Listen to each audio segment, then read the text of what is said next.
scrimmage, and we will reach the 2-minute timeout. So King got under center, knowing full well he was not going to take a snap. They should reset the clock. It shows 1:58 right now. It should be dead at 2 minutes even. They'll make that adjustment. We'll step aside. 2 minutes to go, first half. Georgia Tech 21, BYU 10. This is the Pop-Tarts Bowl on ESPN Radio and the ESPN app. Every 40 seconds, a child is reported missing. That's 2,000 children every single day. It's a heart-wrenching reality that we can no longer ignore. Find the Children is a non-profit organization dedicated to helping find missing kids. You can be a part of their mission by donating your unwanted vehicle, running or not. Call 1-800-294. Hey, this is Gabe Neitzel. You're listening to 94.5 ESPN, WKTI and WKTI HD, Milwaukee. A locally owned Good Karma brand station. It's finally game day. Bears rush 4. Willis floats one deep. He's got Dobbs. He's got it. Touchdown, Green Bay. And the countdown to kickoff starts now. He's going to throw it. Oh, pressure in his face. Fires, and it is caught. A strike for Willis to Musgrave. 4th and less than 1. Willis going to keep it. He's going to get it and more. Malik Willis showing you the speed. That's a good play call. This is Green Bay Game Day, presented by Orthopedic Associates of Wisconsin. There is a difference. Broadcasting live from the shadow of the south end zone at Lambeau Field. Here's Alex Strofe. Away we go, week 17 in the National Football League, live from Green Bay.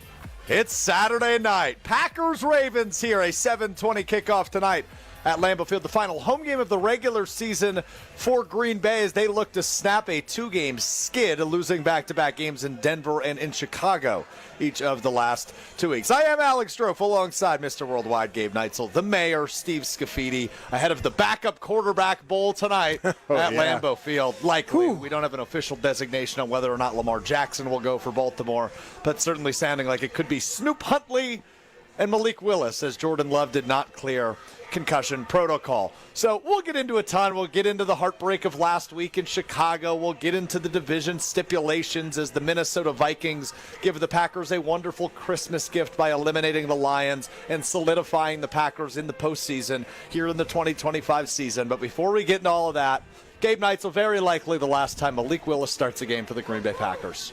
Yeah, I mean, I guess no offense to Malik, I hope it's the last time he starts a game for the Green Bay Packers, because that means Jordan Love is going to be healthy, makes it through next week, and then starts the playoff game as well. But these 2 years with Malik, I mean, it just shows you how important it is to have a good quality backup quarterback that you can trust. I can't imagine that he is a member of the Packers next year because he is set to be a free agent, and this quarterback draft class isn't going to be nearly what everybody thought it was coming into the college football season. So teams are going to be looking. I think somebody's going to give him low-end starter money and an opportunity to compete for a job next year because of how good he's done for the Packers and Matt LaFleur. You have to be happy for the kid. He started, 3 games over 2 years? This will be his 3rd start. And nothing but magnificent in those roles. I mean, for any team, you never know what the backup's going to be, right? He's going to come in, probably a younger guy. I mean, the Vikings and some of the other teams in this league have thrown in guys. Wentz was there, and then this Brosemer guy, whatever he's supposed to be, and he had 7 net passing yards for that game. So you never know what you're going to get. We got a guy that should have beaten the Bears in Chicago, filling in for Jordan Love. That's as good as it gets. I wish him the best. And if he's not here, that means Jordan Love's healthy, so we're good. Yep, that is correct. And we're not even going to do the entertain any of the thoughts that Malik Willis is a better quarterback than Jordan Love, because they don't really throw the football when Malik Willis starts at quarterback. Hard to believe some of that was going around, though. It still saw some of that this morning. I lied to you earlier.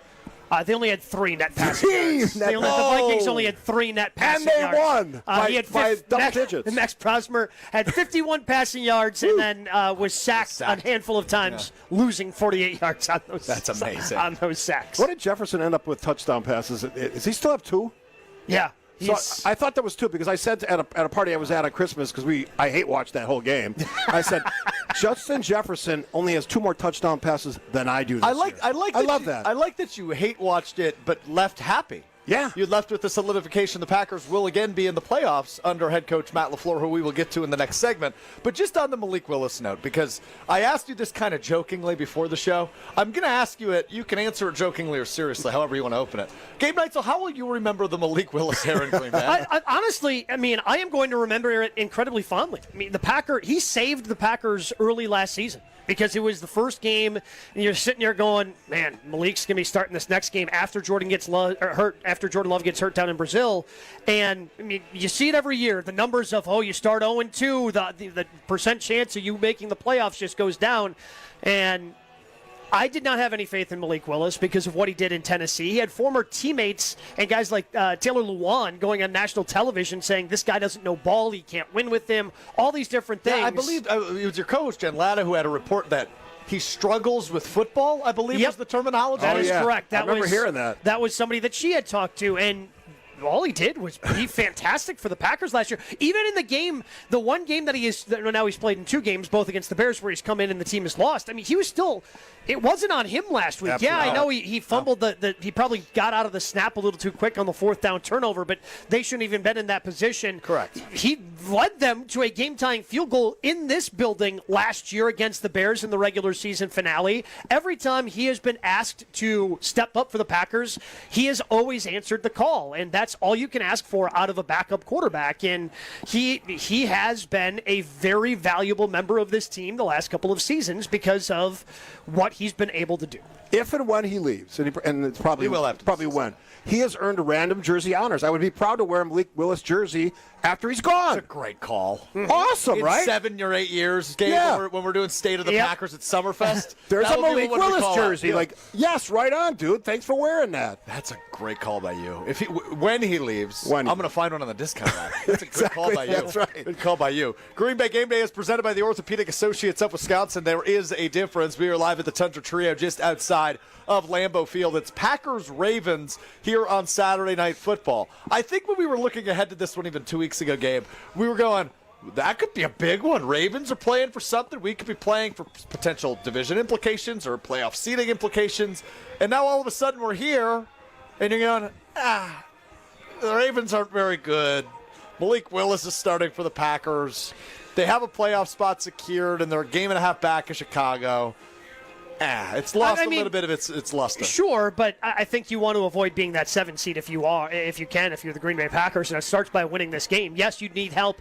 You need the Niners and the Lions next week to beat the Bears in order to potentially win that division. But I don't think the Packers, I don't think anybody inside that building is waving the white flag and going, I guess we'll be the 7th seed this year. Let's go ahead and just go on the road again. No, I think they're going to be ready to play this game. They're going to be fighting, and they're going to want to play for Malik Willis. I mean, that's the other thing about Malik is it seems that everybody enjoys and wants to play hard for him, just like they do for Jordan Love. How much of it is a factor that the fact that they've lost the way they've lost the last 2 weeks, both on the road, they come home feeling like they got to get back on the right track because you never know what's going to happen next week. The Bears win, the game doesn't even matter really, and we'll probably see Malik Willis again. But that factor and the fact that they haven't really played other than a couple games here and there for a couple halves. Great football at Lambeau this year. This is sort of that game where you can sort of reset the tone. Yeah, and you want to start playing some good football heading into the postseason, right? You want to have, and we talk about the magical run of the wild card team back in 2010 with 2 games left in the regular season. That's when they started playing some great football. Destroyed the Giants at Lambeau, beat the Bears, and then go on the run in the postseason. You got to start building some of that momentum and starting to feel good about yourself in terms of what you can do offensively, defensively, even though your 2 best players are not playing tonight, and Jordan Love and Micah Parsons. You still have to find a way to put your best foot forward. Yeah, Steve, we were talking a little bit before the show, and you made a comment. You said, well, the future's really bright, right? Tonight's a game where they don't have Jordan Love.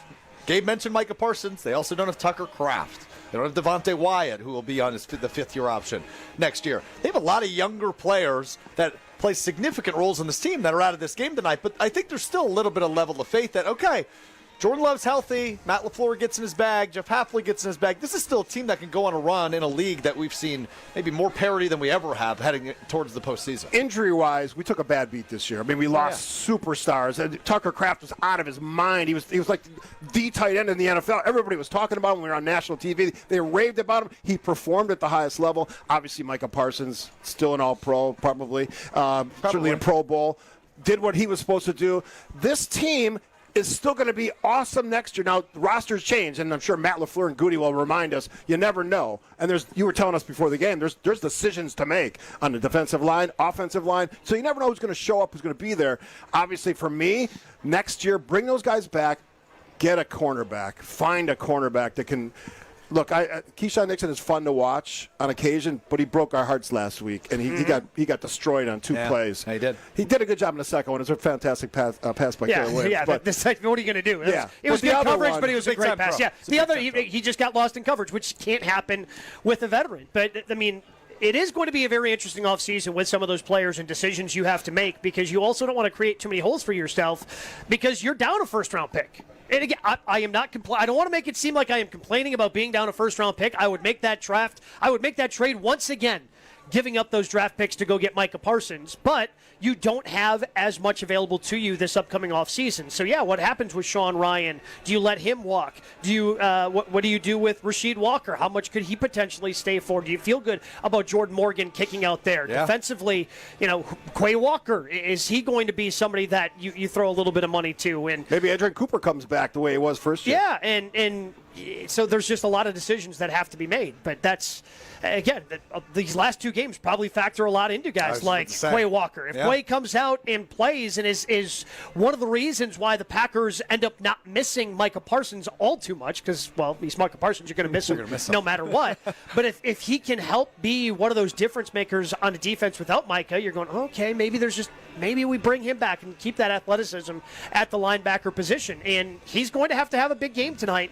If Snoop Hundley is indeed going to be the quarterback, which you're going to find out here in about 80 minutes or so when inactives come out, if the doubtful Lamar Jackson goes, slowing down the run game is obviously going to be a huge part of what the Packers defense has to do tonight with Derrick Henry, who was tremendous in last week's game, and then Todd Monken just forgot he was on the team and just didn't even have him on the field when they were trying to come back. He was like a lost soul for a while in that game. Like, why is he just standing there not playing in the game? And he had 18 carries for 125. I know. It makes no sense. It's not like he had like 10 carries for 8 yards or anything like that. He was having a monster game last week.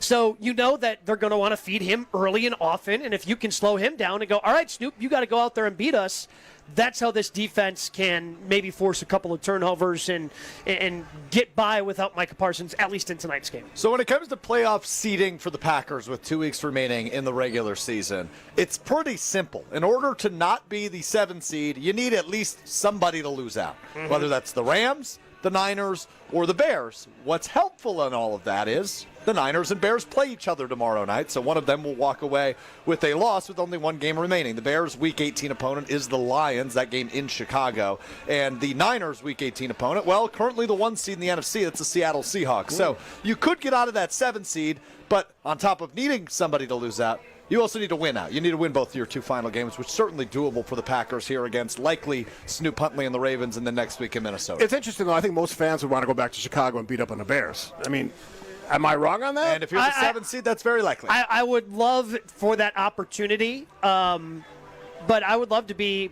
having a home game here instead of playing the Bears for a couple weeks. I just firmly believe that that's the next step that this team can be taking. Like, if you're the 7th seed for the 3rd straight years, 5 years ago, it didn't exist. Out. We'd have a completely different LaFleur conversation this year if this was the 3rd year in a row didn't make the playoffs. Correct. Yeah, if they were sitting there as the 7th seed, needing these things to happen in order to get in, last week would have been an even bigger disappointment because you'd be on the outside looking in. The point is fair. I think we would all agree the 7th seed was a good addition to the NFL because there's so many non-division winners that have better records than divisional winners, right? Like, you look at the Packers at a 9-5-1 right now. Well, despite losing to them earlier in the year, the Carolina Panthers are leading the NFC South. I think if we said straight up which team do you think is better and more deserving of a playoff spot, despite the result earlier in the year, you pick the Packers. You just would. They're a better team. And that's why I think you look at the 7 seed, which has won several times, if I'm not mistaken, since it was rolled out, Packers being one of them. Hell, the 1 seed lost last year, didn't the Lions the 1 seed? Yeah. Lions they were lost. the 1 seed, lost right away. Mm-hmm. Yeah, so. No guarantees. Playoffs. Well done. It's not a half bad impression by you, actually. Yeah, I mean, I feel like we've said it all year now, but the parity this year in the NFL, it really truly feels like anybody can beat anybody, which is why you want to have as many advantages in the postseason as you possibly can. And this team is going to be without some of their advantages because of the injuries that they've suffered. So you'd like to have home field advantage and try to be able to, go to make a Super Bowl run that way. But again, they need a lot of help in order for that to happen. It just felt like that's the next step. And I know it was so clean for the teams in the 90s where they finally made that step in 95, won that division. Shout out to Yancey Thigpen, who made that drop 30 years ago. 24th, all those years ago, 24th of December, I was at the game. Couldn't 30 believe years it. ago. Went from, oh my God, to, oh my God, what just happened? It was incredible. So you win, obviously you win the division for the first time. You end up going to that NFC Championship game, and then you win the Super Bowl the next year. You end up being the 7th seed again. It just kind of feels like you're stuck in this, despite making the move for Micah Parsons, it kind of feels like you're in this little bit of a rut, and you have to find a way to break through that ceiling and put yourself in a better spot in the postseason. So that's another, and obviously we'll have this conversation as we get closer and closer to the offseason, but that's where Ed Policy comes in. He's got decisions to make at the end of this year. 1 year following this year. 1 year left on both Brian Gutekunst and Matt LaFleur's contracts. They're the 7th seed and they lose in the wild card round. Is it time to make a decision at one of those spots, GM or head coach? That will be something Ed Policy has to figure out this offseason. Yeah, and I know a lot of this conversation this year has been around Matt LaFleur. Right? We've ridden the roller coaster with Matt. First 2 games, he's the best coach ever. They end up losing to the Browns and the Panthers, and the way they lost last week. Okay, is he on the hot seat? And we're just riding that roller coaster up and down, and it feels like after making the move for Micah Parsons, it felt like Goody is safe, but not that the Pro Bowl's the end-all, be-all. But when those rosters come out and you only have 1 Pro Bowler, look, I understand that Love is probably a snub in my mind, but still, if you want to be a championship caliber team, you need more than 1 Pro Bowler. You need more guys that can make a bigger difference. That's the bad side.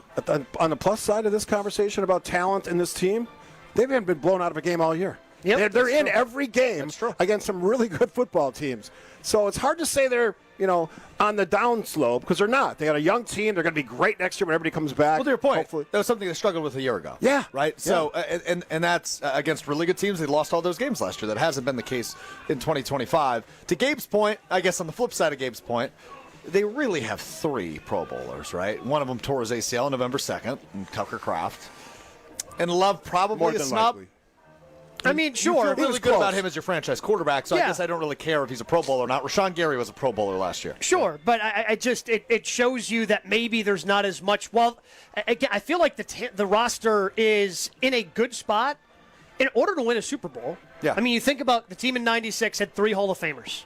They had Reggie, they had Leroy, they had Brett, and a number of other Pro Bowlers. Like Chewy was a Pro Bowler throughout the course of his career. Robert Brooks had a almost 1,500-yard season in 1995. Yeah. Antonio Freeman broke his arm in '96. They came back, still almost had 1,000 yards. There was a lot of talent up and down that roster. Frank went to a Pro Bowl, obviously, and I think they had 7 Pro Bowlers and 3 or 4 All-Pros in 2010 when they won the Super Bowl. So while I think that there isn't, I think the bottom of the roster certainly has come up. The top end.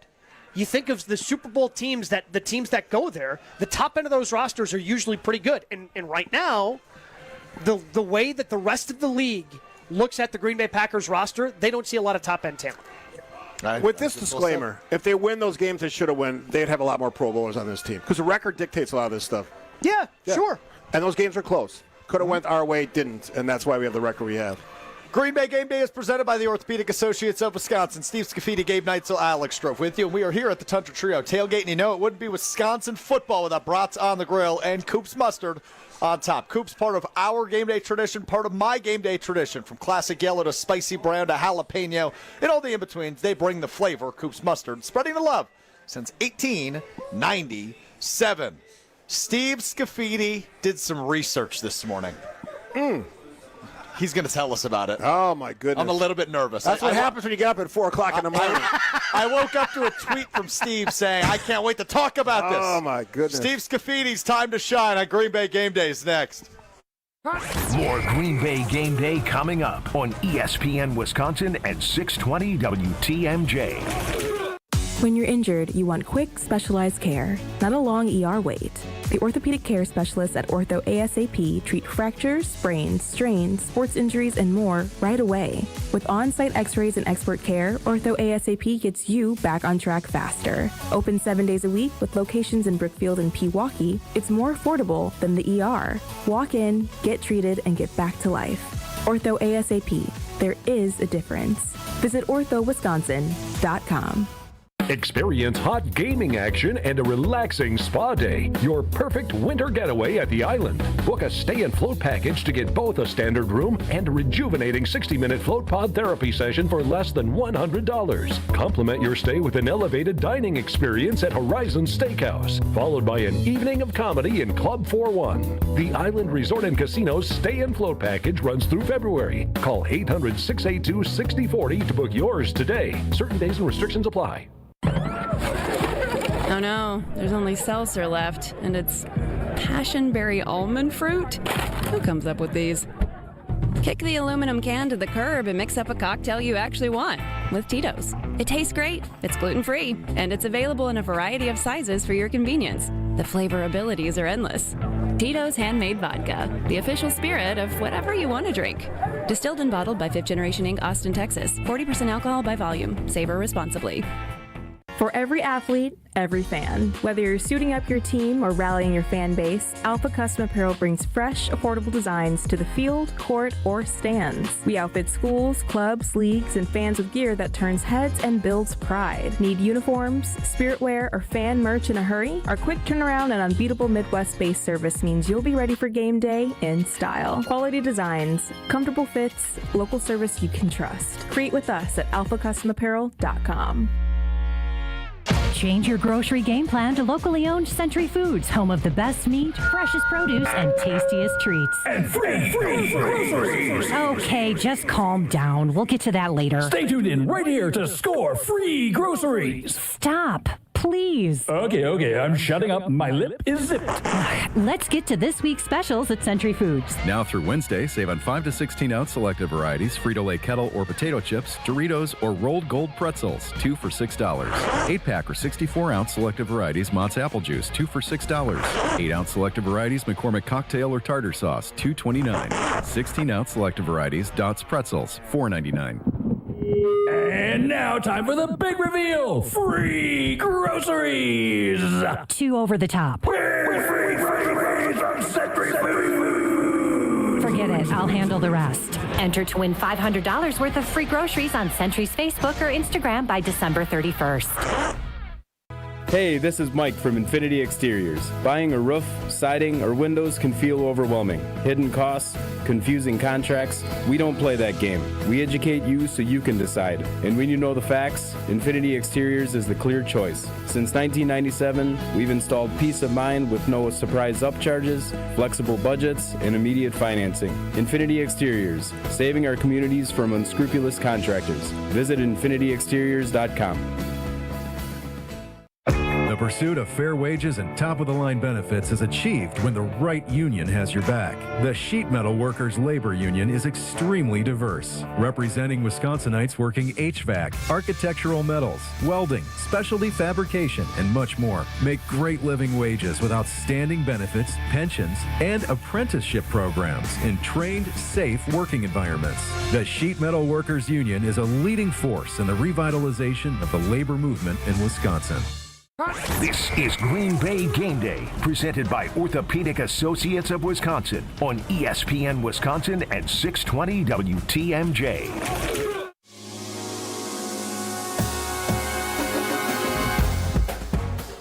Green Bay Game Day presented by the Orthopedic Associates of Wisconsin. There is a difference. It continues live from the Tundra Trio just outside of Lambeau Field. I'm Alex Strofe alongside our guys, Gabe Neitzel, Steve Scafidi, who are with me each and every home game all season long. Now, I feel like I've known Steve for years. We've always gotten along.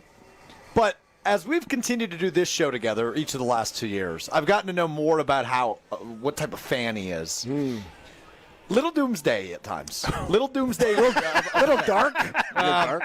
And, the last 2 months or so, maybe not even that long, the last month or so, I've been joining him every Monday after Packers games on Point Taken on WTMJ. And he just kind of lets it out. And I play therapist a little bit. I'm a fan perspective.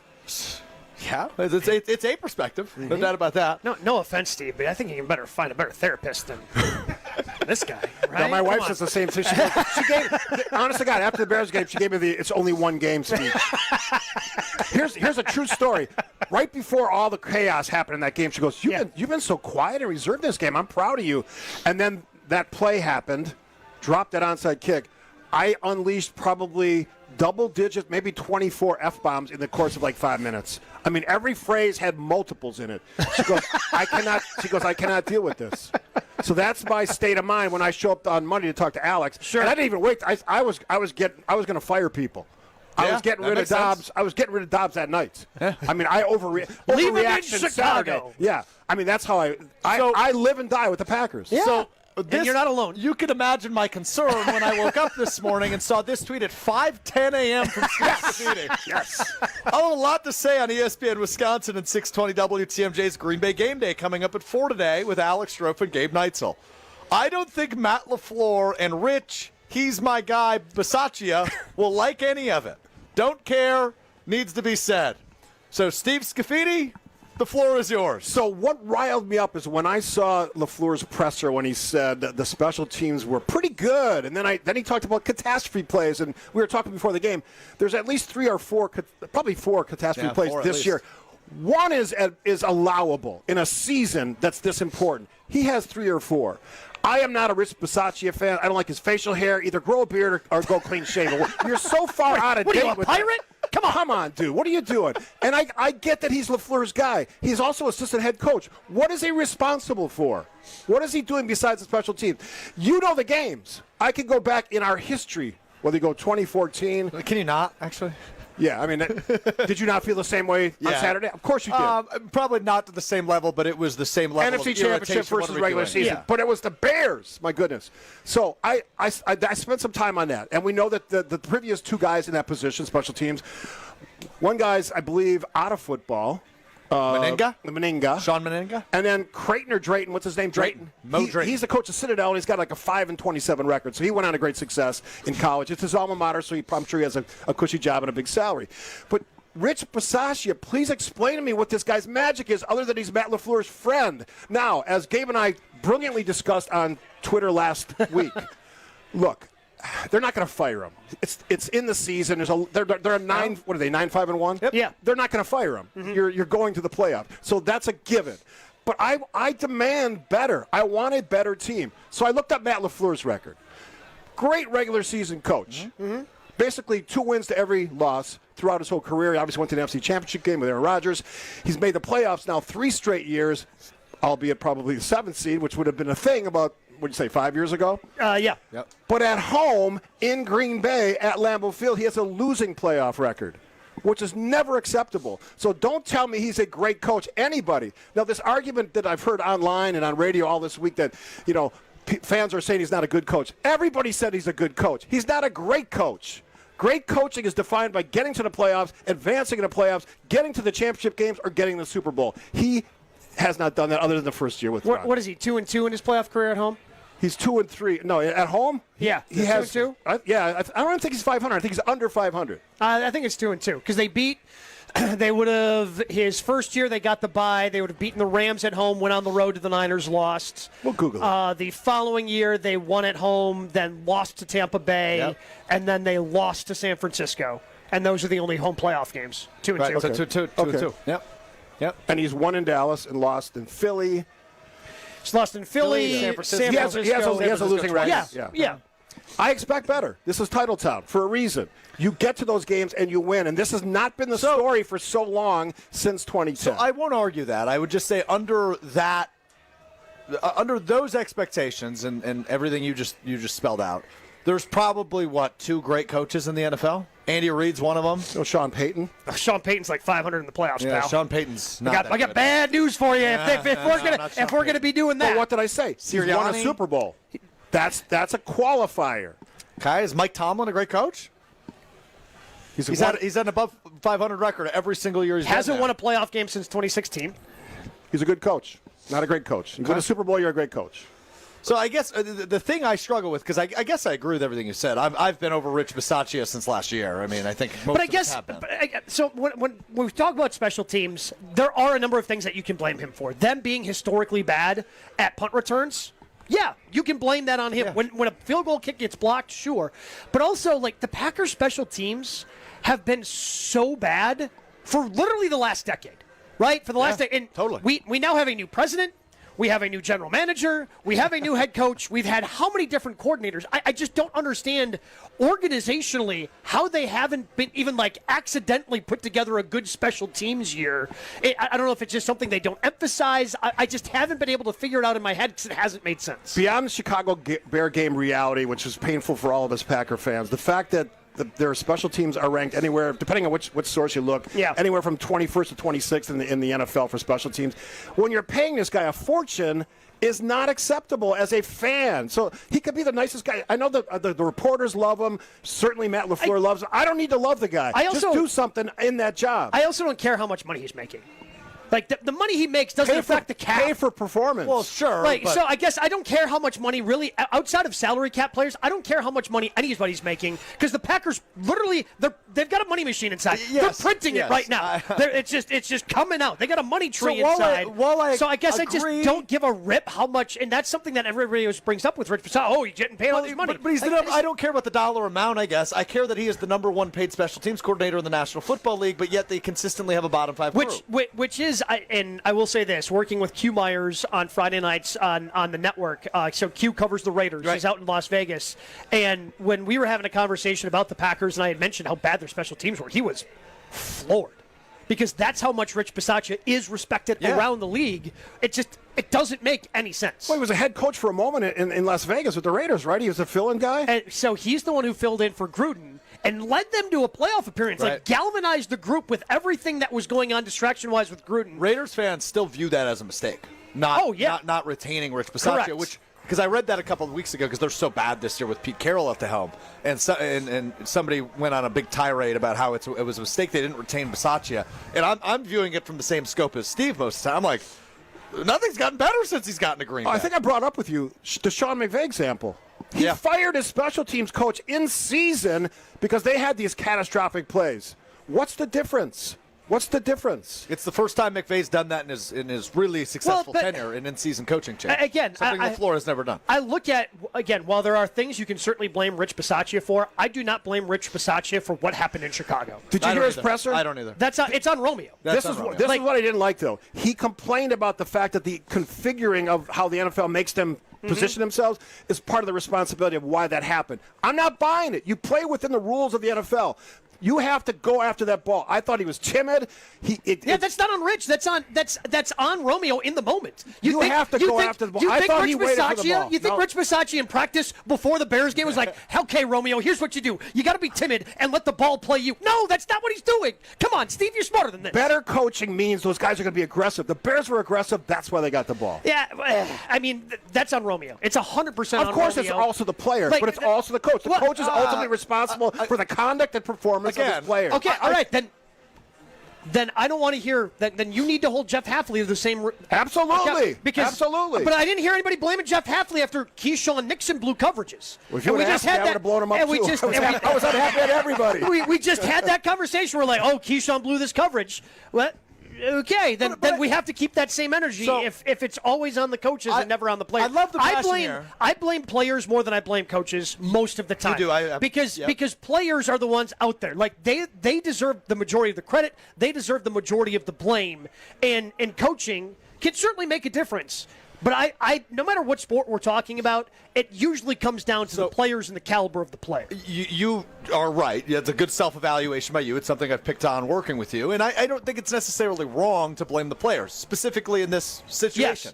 Yes. It's more on Romeo Doubs than it is Rich Bisaccia. However, I don't think that doesn't make the Rich Bisaccia conversation worthwhile. Oh, yeah, look. How many times have we had this conversation? I think in the bottom 5 of like qualified punt returners this year in terms of yards per return. 3 of them? I think the Packers have 3 of them. All right? Like, so I'm not trying to defend Rich, like the overall picture, because the special teams are indefensively bad. I am just saying in the specific instance of last week, he had Romeo in the position. Romeo has to go make that play. Like, and again, you're a professional football player.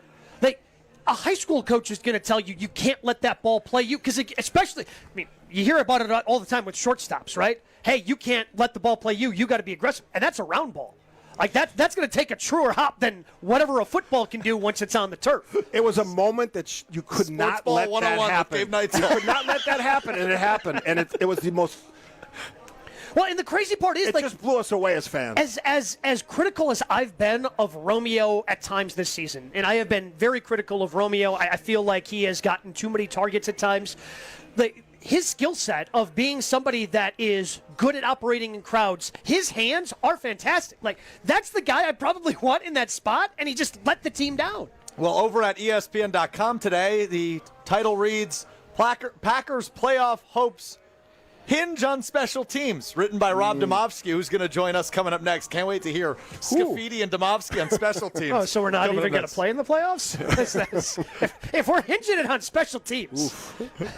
I don't know how long they're going to last. That's painful. Hey, Brats, Coolers, friends, you've got it all but rolling into the tailgate with a clean car. That, the real MVP move. Keep it spotless with the Tsunami Express Car Wash membership. 13 locations and growing. Easy to swing through on your way to the action. Tsunami Express, wash, chill, and repeat. Rob Domofsky from inside Lambeau Field joins us next on Green Bay Game Day.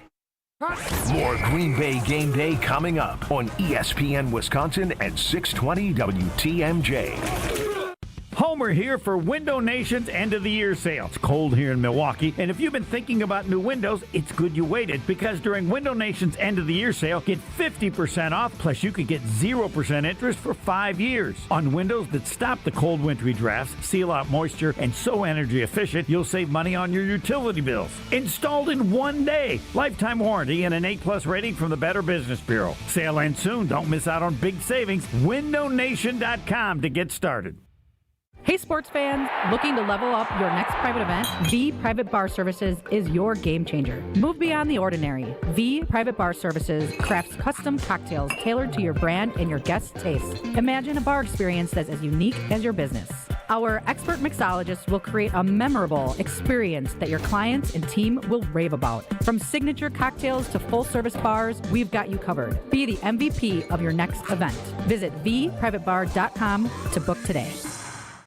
Looking for a delicious meal without breaking the bank? Cousin Subs has you covered. Our $10 meal deal gives you a 7.5-inch ham and provolone, turkey breast, or veggie sub piled high with fresh hand-sliced ingredients, crisp veggies, and all your favorite toppings. Add a bag of chips or regular fries, a fountain drink, and a cookie, all for just $10. This deal's available online or through the Cousins app only, and you can enjoy your meal at home, at work, or delivered straight to your door, hot and fresh. Cousin Subs. We believe in better. Available at participating locations. Offer subject to change. Hey, it's Alex Strofe. When it's game day, every detail matters, from the perfect seat on the couch to the perfect spread on the table. For over 125 years, Coops has been bringing incredible flavor to the table with 14 bold mustard flavors that turn good food great and great food amazing. Whether it's brats, burgers, or pretzels at halftime, Coops isn't your ordinary mustard. It's extraordinary mustard. So this football season, bring the bold, bring the flavor, bring Coops. Coops Mustard, spreading the love since 1897. Potawatomi Casino Hotel wants to extend a sincere thank you to our guests and bingo players. With your generosity, this year's Heart of Canal Street event raised more than $700,000, helping 30 children's charities across southeastern Wisconsin. For more than 30 years, Heart of Canal Street has partnered with hundreds of local organizations to give children safe spaces, resources, and opportunities to thrive. Thank you for sharing your heart. Learn more at potawatomi.com/heart. This is Matt Meitner, owner of Sit Means Sit Dog Training. Do you find yourself talking to your dog but feel like she's not listening to you? Bella, sit! Are you constantly repeating yourself but she's not following your directions? Sit! Sit! Frustrating, isn't it? At Sit Means Sit Dog Training, we want to help you have a happy, confident, and obedient dog, and we also want to make the training process an enjoyable and worthwhile experience. Contact Sit Means Sit today to schedule a free consultation so we can create a customized training program so you are able to have the dog you want and deserve. Sit Means Sit Dog Training. Sorry, we don't train husbands, wives, or kids.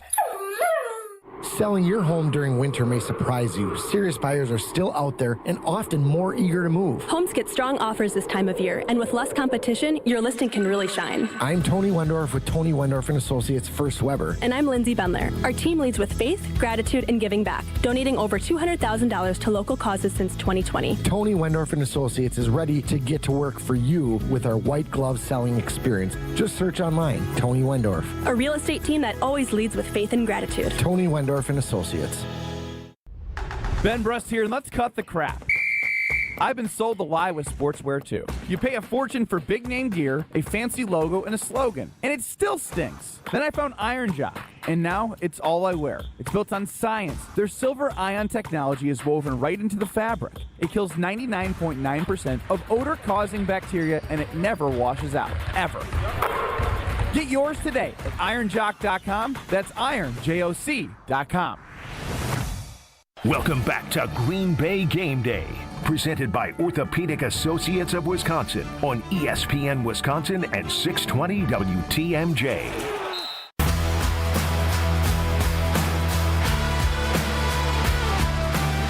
Green Bay Game Day is presented by the Orthopedic Associates of Wisconsin. There is a difference. Alex Strofe, Gabe Neitzel, Steve Scafidi, the mayor, with you live from the Tundra Trio just outside of Lambeau Field. Week 17 of the NFL season, and I made this joke last week. I'm going to do it again. Live from Green Bay, it's Saturday night. Packers-Ravens coming up, 7:20 kickoff, and joining us now is ESPN NFL Nation reporter covering the Packers from inside Lambeau Field. Our buddy Rob Demovsky joins us now. Rob, happy Saturday for the second week in a row. Yeah, I guess this is the norm now, right? Just a Saturday to Saturday, right, Strophy? Well, the thing that worries me is that it may be more of the norm because maybe we'll get a Saturday playoff game, but I guess that's really neither here nor there with a couple weeks left. But we just had a very fiery debate between Gabe Neitzel and Steve Scafidi about Rich Bisaccia and the special teams, and over on ESPN.com. Your headline today, Green Bay Packers playoff hopes could hinge on special teams. Obviously, after the blunder last week, what did you learn this week about the Packers special teams moving forward? Well, I learned that if they're in an onside kick situation again, Romeo Doubs is going to be out there just like he was on one side. And I think it was Jaden Reed on the other side because Rich Bisaccia says Romeo Doubs has some of the best hands that he's ever seen. So, I guess we can cross that off the list of things that might possibly change because it won't. It's just the thing is like, you just never know when a special teams play is going to come up and bite you. And, I referred to that quote after the Browns game where, LaFleur said, sometimes these plays can be catastrophic. And then they've had, basically three of them this year. The blocked field goal in Cleveland, the blocked extra point that the Cowboys returned for a touchdown or for a 2-point play, and then, of course, the onside kick. And then you throw in there that their return game has basically been non-existent. And, you have big questions about whether special teams is going to, you hope that special teams doesn't hurt you. The big hope is that it could help you. I don't think they're going to get help from it, but now the hope is just don't cost us a game, and that's where they're at right now on special teams. And it's not the greatest place to be when you're in the playoffs and games. The margin is slim. Rob, what set me off is when I believe Matt LaFleur said at one of his pressers this week that our special teams are pretty good. By what's qualifier? Here we go again. How would you define it as pretty good? If you have that many catastrophe plays, it doesn't meet the definition. ESPN does a FPI, which I believe stands for Football Power Index, and it rates all kinds of different things. What's your efficiency running the ball? What's your pass run? All this stuff. Well, their overall special teams, I looked, is actually not as bad as I thought it was going to be. I think they were like tied for 20th or tied for 21st or something. It's still right. That qualifies as good around here. Oh, yeah, okay. Yeah, all right. That's what I'm saying, I guess. Yeah, I mean, this is a special teams that for years, Rick Goslin down in Dallas used to always do those special teams rankings, and they were always 30th, 32nd, first, 32nd, forever. So 21st, it's not so bad, right? Pivoting away from the special teams, we've got Malik Willis starting at quarterback tonight, and obviously he was limited throughout the course of the week with the shoulder injury that he suffered at the end of regulation against the Bears last week. Are there going to be any limitations with him today? Are they concerned about his ability to be accurate or push the ball down the field at all? It seemed like the bigger concern was his illness, and that's an illness that's spreading through the team, and we had more guys pop up on the injury report yesterday because of illness. It's going around. It's that time of the year. But I don't think there's great concern about the shoulder. He didn't seem concerned about it when we talked to him on, I can't remember what day of the week it was, Wednesday maybe. And he didn't seem overly concerned about it. So I think he's going to be okay. Certainly we'll see early on. I remember Rodgers' first year, he had a shoulder injury. I think it might have been against Atlanta, and McCarthy told him, "Don't worry, we won't call any deep shots." Like the first drive of the game, they called a deep shot, and Rodgers fired it down the field and hit on it. So maybe it could be a scenario like that for Malik Willis. I do think I expect him to play well, and I don't think that's wishful thinking. I think Rob, that's all he's done in a Packers uniform. That's all he's done is play well. Yeah, the red zone stuff was, not great, and I know some of that was Jordan Love earlier in the game, but that I thought that the performance in Chicago was maybe his worst one. I hate to call it bad, but that might have been his worst showing since he's been here during his extended time. Rob Domofsky, ESPN NFL Nation reporter, covering the Packers with us here on Green Bay Game Day, which is presented by the Orthopedic Associates of Wisconsin. There is a difference. This might be a dumb question, but did the Vikings win on Christmas have any implication on Jordan Love's status tonight? I was told he did not clear concussion protocol, and it's as simple as that. Now, could we get to nuance? And they told the doctors, hey, let's not clear him, so we don't have to make the decision or whatever. I don't think that's the case. I did ask around to several people on, I guess it was yesterday, right? And, I was told he did not clear. That was the exact line I was given by a source. So I have to trust that. But I do wonder if there was a little bit of more to it. But at this point, I don't have any information that that's the case. What's interesting to me is he did practice, though. I know there's no hitting in practice, but he's playing football. Right. Throwing the football, I mean, I don't understand the distinction there other than the hitting. He's still in concussion protocol. There's 5 stages to get through, and I can't quote all of them, but you can Google it and find it. But, one of them is just exertion, right? You exercise, and then you see if you have any symptoms. The next one is, another activity. The next one, and so on and so on. And if he didn't clear the protocol, I don't know what the last one is, or if he didn't clear stage 4 or stage 5, but it's very specific on what you have to do, and then they examine you. The independent neurologist examines you after you participate in each one of these things to see if you can get cleared and advance to the next stage of the protocol. Hey, Rob, Josh Jacobs is off the injured list, whatever classification he was. Is he good to go now? He's feeling great? Or where's he at? He said, no, it's a good question. He said this week when we talked to him that he actually felt better this week going through practice than he did going into Chicago last week. And I think, he probably would have played more against the Bears had he not fumbled. I mean, he didn't get an offensive snap after the fumble, which is a whole nother issue that it was confusing, I think, to everyone, including him, and it sounded like the head coach. But I do think the fact that he's obviously said, what he said about how he feels, and then he's completely off the report has got to be a good sign because, let's go back to those 2 Malik Willis starts last year. They leaned heavily on the run game in both of those starts, and that could be the key tonight. Defensively, it seems like they're not going to be going up against Lamar. He's doubtful. We'll find out here in about 45 minutes if it is indeed going to be Snoop. But how did Jeff Hafley feel his defense did in their first game without Micah Parsons last week?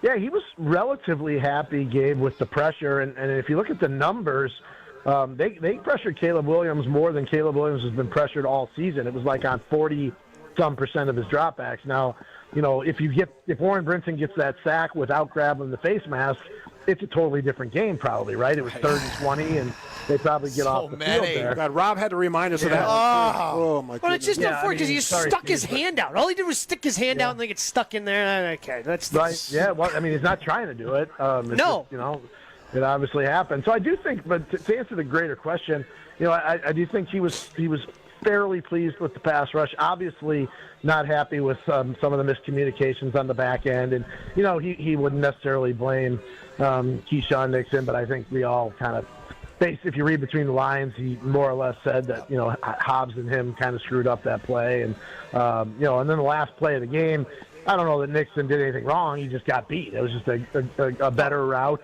and a better throw, and good coverage. There's no defense for a perfect throw. Yeah. Right, good offense beats good defense most of the time, right? But before that, there were some issues that Hafley admitted that they can't have happen. They have to clean up. Rob, I think I heard that Nixon got shielded from the press media after that game by Nate Hobbs. Is that correct? That's correct. Yeah. So where's his head? Where's his head at? Where's his head at this week? Did anybody get a chance to talk to him this week? No, he came into the locker room. The last day we had availability, the Saturday things got me all screwed up, so 2 days ago. And he said he was going to go take a shower, and they would come back and talk to us. And when he came back, there was 2 minutes left in the open media session, and he was on the phone, so we never got to talk to him, which, probably tells you, Steve, that, he was doing it on purpose, which is interesting because he's never been a guy that's shied away from answering hard questions. I mean, this is a guy who answered questions after he fumbled in the playoff game at Philly on that kickoff early in the game. So it was a little bit out of character, I think. It'll be very interesting to see how he bounces back and plays today because there's going to be a lot of eyes, all eyes really on him. Couple more minutes with Rob Domofsky, ESPN NFL Nation reporter, here with us on Green Bay Game Day from inside of Lambeau Field ahead of Packers-Ravens coming up at 7:20 tonight on Peacock with some of your local stations as well. Rob, I always do these mental gymnastics, which are not a smart thing for a dumb person to do. But with 2 weeks remaining in the NFL regular season, the Packers could get the 7th seed and likely will get the 7th seed, but could get the 6th seed and could possibly get the 2 seed. I'm just curious if you're also participating in these mental gymnastics that are not going well for me. Here's what I do it for personal reasons. I want to know where I'm going, what time I have to be there, and what the travel or not travel is going to be like. So to me, that's where I look at it. And then I realized, Alex, over the years, you can go through every single scenario, and you still might have forgotten one scenario. So it's pretty hard to tell. I mean, look, they're not out of hosting a playoff game, and maybe more if they can get up to that 2 seed. It's a long shot, but. I just go back to this. I remember in Philly last year, after that loss, Matt LaFleur said something to the effect of, we've got to get these playoff games at home. We've had 3 playoff games with Jordan Love at quarterback the last 2 years, and all 3 of them were on the road, obviously winning at Dallas, losing at San Francisco, losing at Philly. They've got to get playoff games here at Lambeau Field. That's what they want, and that's why that's why this is critical, and that's why you still play all your guys if you can. Certainly sounds like that's what you want as well. Less travel. I actually wouldn't mind a return to Chicago, but it's a heck of a story. Fun. That's a fair point. Go ahead, Steve. Well, Philadelphia's in the mix too, so I don't know what your thoughts are going to Philadelphia. Anyway, Rob, the weather seems like a non-factor tonight. Would you agree with that assessment? Yeah, when I pulled in about 45 minutes ago, my car said it was 40 degrees. Yeah, now, so I did walk out on the field just to snap a picture and post it so I can prove that I was actually here. And it was pretty windy. Just walking out of the tunnel in the, I guess that would be the north. Boy, I'm terrible with directions. South, I don't know. The tunnel that the Packers come out of, whatever direction that is. That would be south. That's south. Southwest. Yeah, it's not perfectly aligned. No, southeast corner. I don't know. Whatever. Yes, anyway, that's correct. It was This is going well, Rob. You're doing a great job. Yeah. Well, are you in concussion protocol, Rob? I need GPS just to get back to my car at the end of the day. My point was, I think this is a get-right game. We lost 2 straight games in a row. Both games we were leading by at least a touchdown in the second half. This feels like a get-right game. I give Matt LaFleur credit. He generally does a pretty good job with these games. So given the weather's not a huge factor, it's late in the year, almost the end of the year. Right. This seems like a game where the Keyshawn Nixons of the world, the Josh Jacobs can kind of redeem themselves in front of the home crowd. Not a question, just a comment. They obviously want to get some momentum going into the play. I mean, they're in the playoffs. You want to get some momentum. You want to be playing well. I mean, we always go back to 2010, but that team was 8-6 with 2 games to go, and they ended up winning the last 2 games and go on a run. Like, you want to go into the postseason the right way, in my opinion. So that's why I think these games are important to win. Well, that's typically the last question I ask you. What are you looking for in tonight's game, as Jordan Love's not playing, and it'll be Malik Willis at quarterback, but it sounds like momentum is the answer. Yeah, I mean, I think that's important. Am I right, though, in that I feel like the last couple times these teams have played each other, somebody's been missing their starting quarterback. Going back to the last time the the Ravens were here in 2017, I believe Brett Hundley started that game, and it did not go very well. And then I believe in 2021 in Baltimore, I don't think Lamar Jackson played in that game, did he? If I'm not mistaken. No. So it's been a strange, these teams don't play very often, and it's been strange with the quarterbacks every time. But yeah, I mean, there's still plenty at stake, and I think if you're the Packers, not only do you want to get right, you want to look good doing it. Fantastic stuff, as always, from ESPN NFL Nation reporter Rob Domofsky joining us from inside of Lambeau Field. Rob, thanks a lot. We'll do it again next week. All right, guys, have a good one. We'll be seeing you. Hey, Rob. The great Rob Domofsky. We'll do it at least 2 more times with him, as the Packers are in the playoffs thanks to the Minnesota Vikings. It's funny. We haven't talked about this yet. The whole skull meme that the Packers did when they beat the Vikings, that really came full circle, didn't it? I love that. Thank you to the Vikings, as the Packers will be in the playoffs. Hey, wait, we are tailgating here at the Tundra Trio. Our partners and fans sip on some incredible cocktails, and that is thanks to our friends at V Private Bar Services, the go-to team behind our bar hospitality. They bring the flavor, the flair, and the experience that takes our game day to the next level. Raise the bar for your next event and book V Private Bar Services today. We Need a Hero, presented by Network Health. That's coming up next on Green Bay Game Day. More Green Bay Game Day coming up on ESPN Wisconsin at 620 WTMJ. Experience hot gaming action and a relaxing spa day. Your perfect winter getaway at the island. Book a stay and float package to get both a standard room and a rejuvenating 60-minute float pod therapy session for less than $100. Complement your stay with an elevated dining experience at Horizon Steakhouse, followed by an evening of comedy in Club 41. The Island Resort and Casino's stay and float package runs through February. Call 800-682-6040 to book yours today. Certain days and restrictions apply. Looking up at the Marquette banners, brought to you by Saganiac Planning. Number 15 retired in honor of Butch Lee. He finished in 78, and the number retired the next season. It's hard to believe that any player could ever equal what Butch Lee did at Marquette. Part of the national championship team in 77, and the Final Four MVP, and the next season, the consensus National Player of the Year. So much success, it's not necessary to bring up any statistics. Number 15, Butch Lee, did everything. Running a business means taking care of your team and your bottom line. For over 50 years, Saganiac Planning has helped small businesses build smarter, more affordable medical and employee benefit plans. From health insurance to customized coverage options, our experts make it simple to protect your people and your future. Saganiac Planning, your partner in planning confidence. Visit SaganiacPlanning.com or call John Saganiac Jr. today to get started. 262-783-6161. Something exciting is happening at St. Kate the Arts Hotel. On the second floor, you'll find the Studio Kitchen and Cocktails, Milwaukee's destination for bold flavors, fresh sushi, seasonal entrees, and cocktails crafted with care. Start your day with a breakfast that fuels you, stop in for dinner that sparks conversation, or linger late into the evening with drinks designed to inspire. With flavors and drinks for every mood, the Studio is the perfect place to gather, celebrate, and connect. Be boldly social. The Studio Kitchen and Cocktails, now on the second floor at St. Kate the Arts Hotel. There is no better time to tour the best senior community in Wisconsin than during the holidays while you're visiting with loved ones. Call 3 Pillars, make an appointment, and see for yourself why thousands and thousands of families have trusted 3 Pillars since 1905. Active adult, independent living, assisted living, memory care, skilled nursing and rehab, whatever your needs, 3 Pillars has it covered. Info at 3pillars.org. Call 1-800-848-5306 to set up a time to tour their amazing 300-acre campus in scenic Lake Country.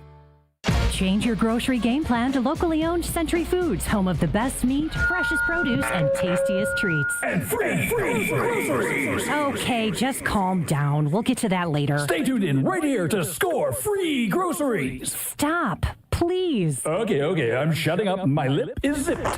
Let's get to this week's specials at Century Foods. Now through Wednesday, save on 5 to 16-ounce selected varieties, Frito-Lay kettle or potato chips, Doritos, or rolled gold pretzels, 2 for $6. 8-pack or 64-ounce selected varieties, Mott's apple juice, 2 for $6. 8-ounce selected varieties, McCormick cocktail or tartar sauce, $2.29. 16-ounce selected varieties, Dots pretzels, $4.99. And now time for the big reveal. Free groceries. 2 over the top. Free from Century Foods. Forget it. I'll handle the rest. Enter to win $500 worth of free groceries on Century's Facebook or Instagram by December 31st. Tito's Handmade Vodka is America's favorite vodka for a reason. From the first legal distillery in Texas, Tito's is 6 times distilled till it's just right, and naturally gluten-free, making it a high-quality spirit that mixes with just about anything, from the smoothest martinis to the best Bloody Marys. Tito's is known for giving back, teaming up with nonprofits to serve its communities and do good for dogs. Make your next cocktail with Tito's. Distilled and bottled by 5th Generation Inc., Austin, Texas. 40% alcohol by volume. Savor responsibly. This is Green Bay Game Day, presented by Orthopedic Associates of Wisconsin on ESPN Wisconsin and 620 WTMJ.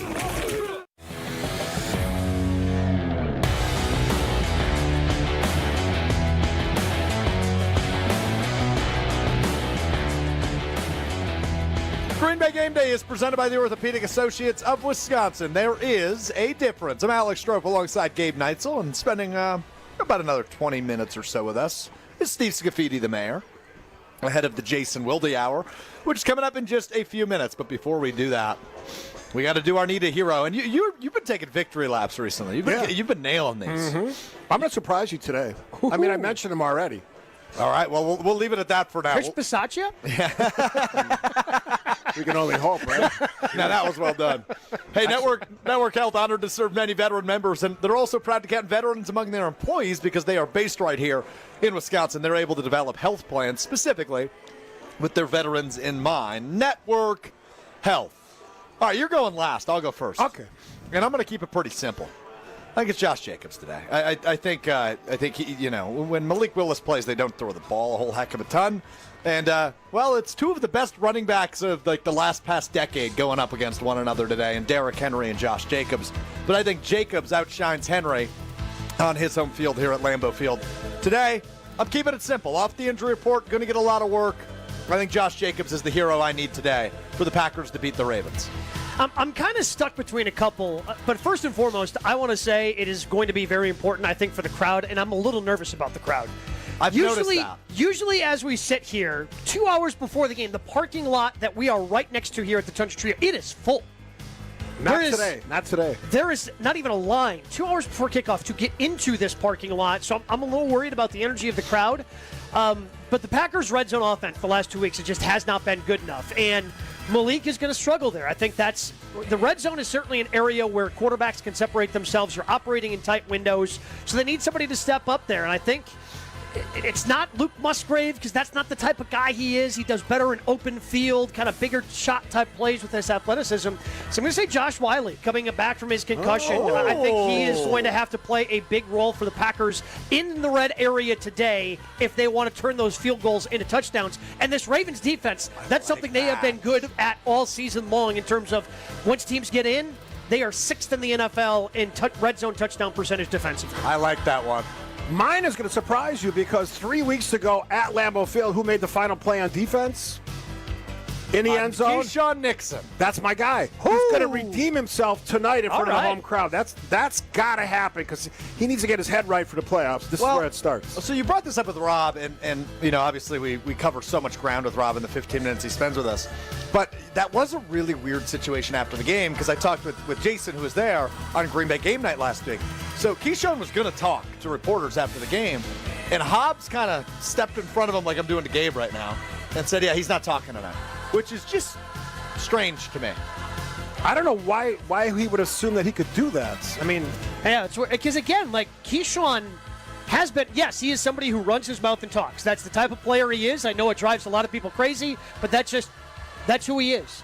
But he also steps up, as Rob mentioned. Right. It's not like he's shied away from moments where he has come up short for the Green Bay Packers. Right. And the whole thing was. I don't think that Keyshawn went, "Hey Nate, take one for me." Right. Here. Well, it's I would almost say it's one thing if like it was Xavier McKinney stepping in front of him. Sure. Or Micah Parsons. Yeah. Right. One of those defensive guys who we know is a leader in that locker room. Nate Hobbs is like a depth corner. It didn't really make a lot of sense. Maybe they're friends. I don't know. Are they friends? I would assume they are. Maybe that's the situation. He was helping out his buddy because Nick's has been known to say some crazy stuff. Oh yeah. Even when he does well, he's a bit of a bad actor. Yeah. Let's put it that way.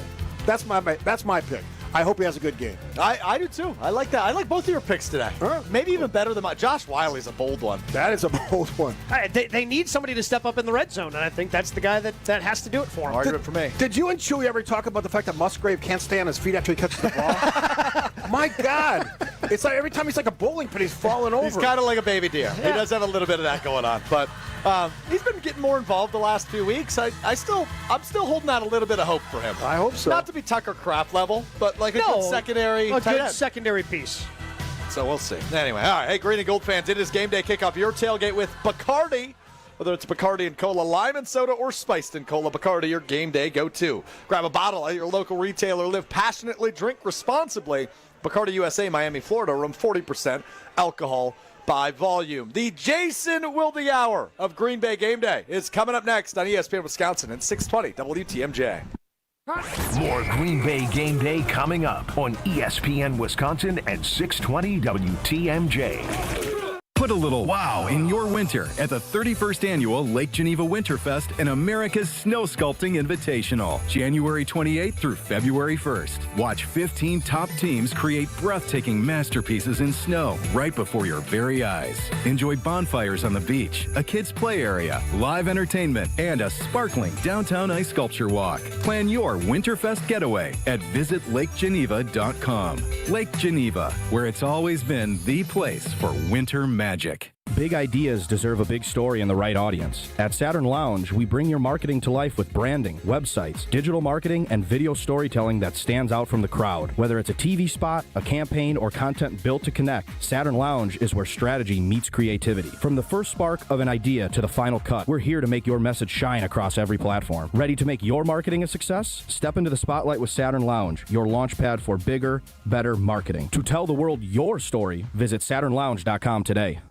From the biggest plays on the court to the comments made in the locker room after. An in-depth recap of every Bucks game. In 6 minutes. No more? No less. Bucks in 6 on the Bucks Plus Audio Network. If you missed any of the game or just want to relive the biggest moments, Bucks in 6 provides game recaps every morning after. Hear the high-flying dunks from Giannis or the deep threes from Miles Turner. And catch the comments post-game about what happened on the court. Bucks in 6 on the Bucks Plus Audio Network. Find it now on bucks.com/plus or on Spotify, Apple, or wherever you get your podcasts. You know, I couldn't stop talking about it to my family and friends. My knees are my trouble spot. But for me to tell them now that I'm doing so much better, they were amazed, and I've been amazed. QC Kinetics Cellular Therapies. Yes, it is amazing how these non-surgical treatments deliver joint pain relief for patients like Dr. Eric Williams, a successful chiropractor. Each week, I just started noticing that I could sleep and not have pain. I could play pickleball. I could do a CrossFit exercise routine. QC Kinetics revitalizes your joints so you can move again. again without the pain pills or invasive surgery. You know, I'm 60 years old and I want to stay competitive as long as I can. And QC has allowed me to do that. They did me right and really made a difference in my life. Book your free consultation with QC Kinetics today and experience the difference for yourself. I like to go, move, move, move. QC Kinetics. Call QC Kinetics 414-240-2298. That's 414-240-2298. 414-240-2298. Potawatomi Casino Hotel wants to extend a sincere thank you to our guests and bingo players. With your generosity, this year's Heart of Canal Street event raised more than $700,000, helping 30 children's charities across southeastern Wisconsin. For more than 30 years, Heart of Canal Street has partnered with hundreds of local organizations to give children safe spaces, resources, and opportunities to thrive. Thank you for sharing your heart. Learn more at potawatomi.com/heart. Did you know Professional Construction Inc. has an in-house team of interior designers? We're excited to bring our expertise to you with our brand new virtual interior design program. Maybe you're not ready for a full construction project, but you are ready to refresh that outdated room. Our PCI design team creates stunning photorealistic renderings, a mood board, and a curated shopping list, all delivered to you in just days. For all your construction and design needs, visit professionalconstructioninc.com.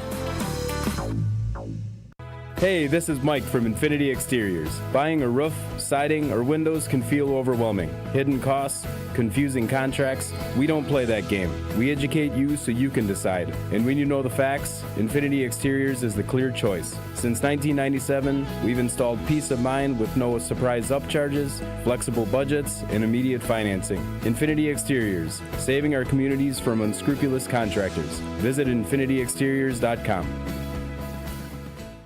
Hey, this is Jen Latta. You're listening to 94.5 ESPN, WKTI, and WKTI HD Milwaukee. A locally owned Good Karma brand station.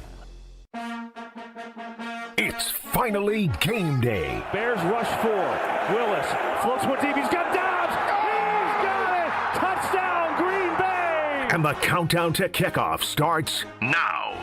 He's going to throw it. Oh, pressure in his face. Fires, and it is caught. A strike for Willis to Musgrave. 4th and less than 1. Willis going to keep it. He's going to get it and more. Malik Willis showing you the speed. That's a good play call. This is Green Bay Game Day, presented by Orthopedic Associates of Wisconsin. There is a difference. Broadcasting live from the shadow of the south end zone at Lambeau Field. Here's Alex Strofe.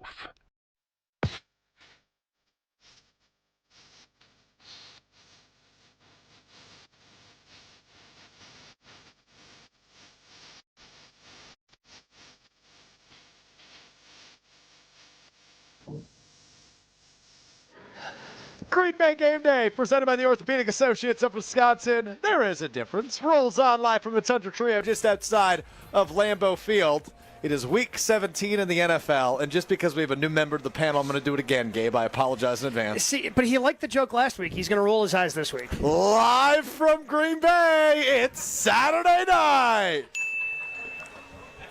You just never know when to quit, man. While you're ahead. It's less funny each time. He's the opposite of Costanza. I am the ultimate beat a dead horse while it's dead. He is not going to leave on a high note.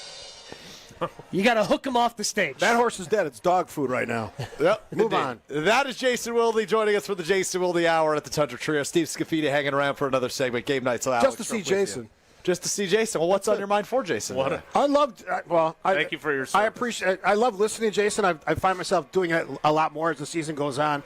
I guess my question for you is Malik Willis. I mean, this is his moment to be the guy because last week we weren't expecting that. This is his moment at Lambeau Field. I'm actually looking forward to watching him play tonight. I'm excited for him. You know, I've covered a lot of players in my 30th season, and a lot of them talk about the Lord, God, all this stuff. I'm not always sure, especially when I hear some of the stories about them and their off-the-field behavior, how devout they might be. Shout out Eugene Robinson. I didn't mention anybody by name. For the record. But he'd be on the list. But anyway, he is at least from what I can gather, a very authentic person. And I will admit, there are times when he talks about his faith where I'm kind of like, okay, but I kind of need to know what happened on 3rd and 3, right? But he, the way he talks about kind of the God's plan and everything else, he is a remarkable reclamation project. And how, remember, this guy was a highly touted recruit coming out of high school, went to high school with Xavier McKinney, started out at Auburn, didn't really get opportunities there, goes to Liberty, ends up being drafted where most quarterbacks' careers seem to go to die, right? I mean, think about Marcus Mariota, on and on and on. Like, I wish Cam Ward nothing but the best with whoever becomes their next coach. Maybe Matt LaFleur, if anybody's dumb enough to move on from him. But, I mean, Jason, you had Taylor Lewan saying on national television, this guy doesn't know ball. Jen Latta talking to somebody within the organization saying he struggles with basic concepts of football. So how does he go from that to... I mean, I think he's going to get opportunity to start somewhere next year. So I would counter that by something that Marcus Mariota talked about, where basically they just sort of told him to go make it up as they went along in that offense. If you remember that story from earlier this season. Yeah. I don't know if it was with Bussin' with the boys or where he told that. But, like, again, situation matters. Like, our guy Tausch is an amazing story, right? He is one of the all-time great stories in this team's 100 and whatever year history for a 7th-round pick. But remember the situation, right? He thought he was going to get drafted by Seattle. He could have been in and out of the league in 2 years, right? Instead, Earl Dotson's back locks up. He gets an opportunity as a rookie. Now he deserves, and I would tell you this about him, he deserves all the credit in the world for what he did with his opportunity. But you are so at the whim of what opportunities you get. And that place, I'm sorry, that place is a train wreck in Tennessee. And so, and the thing that I think tells you that was inaccurate to describe him that way is how quickly he picked up a limited playbook, and then the way he played in Jacksonville, which was not just a limited playbook, and then the way he played all preseason, which I understand you keep it vanilla, but he was magnificent this summer. The way he played in Chicago, I mean, again, as we talked about during the week, the weird thing about the Chicago game is you say this about him, you say this about the defense, you say this about all these guys. Oh, what a great night until it wasn't. Until it wasn't. Right? Yeah. And so I think this is one of the problems with, like, if you don't get to the right situation, I don't know what his next situation is going to be, right? If it's not a good situation, we have seen other backup quarterbacks get opportunities, shine with the team they're with, get an opportunity elsewhere, and it doesn't work again. So I'm fascinated by this, but I am authentically happy for him. I'm intrigued what the game plan is tonight. He threw the ball 11 times last week. That's kind of about the same number in the 2 starts he had last year. They don't throw the ball a ton when he's in. But Josh Jacobs, as we learned a little bit earlier in the program, not on the injury report at all anymore, which I didn't see coming this season. I'm confused about. So yeah, I am too, especially based on the conversation we had with him earlier in the week where he talked about the fact that, remember, 6:37 left in the third quarter. He fumbles. And we don't see him again. Well, we see him again. We see him on the onside kick team on the onside kick, which, again, seems like an odd place to put him if you're not going to play him at all at running back. And he didn't necessarily. Hey, after the catch he made 2 weeks ago in Denver, I'm good with him on the hands team. Right. Again, I don't know what happened there, but he was clearly irritated. Like Bill Huber followed up at one point on one of my questions saying, look, I don't want to put words in your mouth, but you seem annoyed or irritated.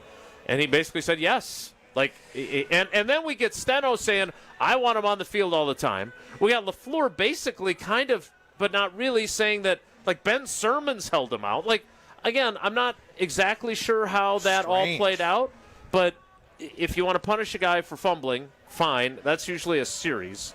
If you're concerned about his knee, fine. But then how the hell is he completely off the injury report this week?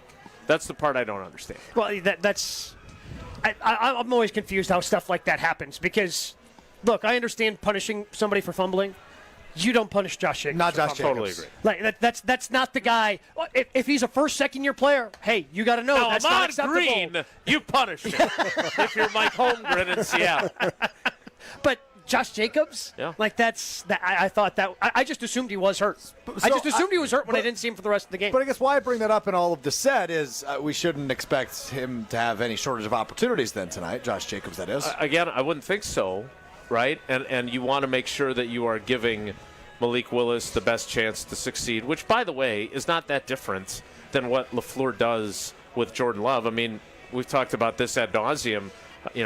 When is he going to let her rip? When is he going to give more opportunities to throw the football? So, and that's the thing that I would argue about Malik Willis is I don't think he goes into tonight with some sort of light version of the playbook. If anything, I think it's got additional things in it which allow him to use his legs, which we saw him do. Sure. I mean, he ran 10 times in that game in Chicago, and I think he could have thrown it more often. And by the way, let's give him some credit, too. I mean, he suffers that shoulder injury at the end of regulation. And that throw that he makes ripped it to Jaden Reed was pretty darned impressive. Yeah. What about Matty Gold? He's been Matty here. Gold. He's been here all year. That's my name for him, not no one else's. Matthew Golden. Yes. Okay. Matty Gold. So I called him that on draft night. So he's had, like that. Does he know that? No, I've never met him. If you want to let him know, feel free. Yeah, I'll bounce that off of him next time. He's had sort of that rookie season where he hasn't scored a touchdown. He's got about 300 yards passing on receptions. What is he saying, or how does, if you had a chance to talk to him, or is he coming out and talking? What's he saying about this year? Yeah, I've talked to him a few times, and I talked to him right before the Bears game here, and he was clearly frustrated. I think we talked about this on your show. He was frustrated with opportunities. He was frustrated with his injuries. Like, he hurts his shoulder, then the shoulder starts to feel better, and he hurts his wrist, and so it has not gone according to plan. And I'll give Matthew Golden this, that he remembered a conversation he and I had earlier in the year about what Davante Adams had gone through as a rookie. And look, Davante is one of my guys. That I don't, I'm still working to cultivate more of them since they're so young now after the last 4 years and 2 years outside the locker room with COVID. But he was frustrated his rookie year. He thought he would, but he had 3 big games, right? And that's all you can, you have to be realistic. And I thought Matthew Golden, he had a big game, was it Cincinnati early in the year, I think. Then he had, a couple weeks ago, again, big opportunities. And then we get to Chicago, they didn't do anything again. Very few opportunities. The weird thing about Chicago was there's 2 weeks previous to that where Romeo Doubs is a ghost. And then he's the go-to guy. Another one of those guys had a great night until he didn't. Yeah, totally. So I think, I would hope that there aren't Packers fans that are disappointed in Matthew Golden, because I think this is more of an injury and opportunity, and I don't. But the problem is, and he knows this, he mentioned it to me, and I had to go look it up to confirm it. Tedero McMillan, Emeka Ibuka, the 2 wide receivers that went before him, both leading their teams in receptions and yards. I'm not disappointed in Matthew Golden. I'm disappointed with the way he's been used at times. Agreed. Yeah, I feel like he should have gotten more opportunities. Lack thereof, yeah. And they just haven't. And again, whether then the injury comes in and plays certainly a part in that as the season goes along. But I also feel like as much as I do like Matt LaFleur, I feel like one of my criticisms for him this year were, as it seemed like he was starting to build some momentum. You mentioned Cincinnati was however long ago. Didn't highlight anything, didn't do anything, and try to get him more involved after that. So here's the thing, and look, Jordan Love, again, I've told you guys a bunch of times, like, if I was on that team, first of all, they would struggle offensively. Wait, you don't have an extensive playbook? Is that what we're saying? I could maybe run out to the flat and then hurriedly get out of bounds for 2 or 3 yards. But I would love to play with him as my quarterback. Like, all my history with Aaron, I don't want to be embarrassed. I don't want to be yelled at, right? The best way to motivate me is, hey, come on, I know you're better than this. I need more from you. And that's kind of how Jordan leads. Jordan Love does not say negative things about guys. And he said this, and I thought this was really interesting. He said it as a compliment, but it was also very telling. He talked about a couple weeks ago how much Matthew Golden's route running had improved and how much more precision there was. Oh, okay. And when the quarterback says that, again, I'm not sure it's on the head coach and the play caller, because if the quarterback's saying that, we saw it. Let's think back to Philly in the playoff game. Like, Jordan Love's the one who ends up with 3 interceptions on his resume, but on one of them, Malik Heath runs an 18-yard route at like 14 yards. Like, that stuff really matters. And if Matt LaFleur and Jordan Love don't feel like Matthew Golden could be at that time trusted to be running the route correctly, then you may have your answer on why he didn't get more opportunities. Interesting. Price of gold's going up next year. I thought it was silver that was going up right now. I don't know about. I think it's. I don't pay attention. Silver and gold. Now and now he's got a peppermint mine. It's our guy Yukon Cornelius. For those of you that didn't get that reference, wow, silver and gold. Yes, sorry. Steve, hope to see you back here in 2 weeks. That would be nice because I always love coming up to Lambeau Field. It's one of my favorite places on earth, and I've been to a lot of places on earth. I've heard that. Yeah. He has. He's a world traveler. It's game day. You're heading up to Green Bay. Make a quick stop at Higher Love Cannabis Company, just over the border in Menominee, Michigan. Less than an hour from Green Bay. Award-winning, locally owned, organically grown, the best in the Midwest. Visit findhigherlove.com/CBD. That's findhigherlove.com/CBD for more information. The Jason Wilde Hour of Green Bay Game Day continues right after this. More Green Bay Game Day coming up on ESPN Wisconsin and 620 WTMJ. Hey, it's your friend John McGivern. In a world full of chaos, I'm grateful for a health plan that has my back. Network Health is so reliable and trustworthy, they always put me and over 126,000 members first. It's just what they do and what they've always done for over 41 years. Call 833-7-NETWORK today. HMO and POS plans underwritten by Network Health Plan. Compensation has been provided for using this endorsement of Network Health. At every meeting, at every new beginning, at every celebration, we make better happen. At Cousin Subs, better is more than just a word. It's a promise we serve at every party. Our customizable party boxes, box lunches, party chips, and dozen cookie boxes offer the options you need to please any crowd. Whatever the occasion, we will never settle for being just good enough. Order on our mobile app or online at cousinsubs.com. Cousin Subs, we believe in better. Elevate your game day gear or any outfit with official merchandise from the Milwaukee Bucks Pro Shop. From authentic jerseys to exclusive apparel and accessories, the Bucks Pro Shop has everything you need to showcase your fandom wherever you go. Cheer the Deer to victory with authentic Milwaukee Bucks items.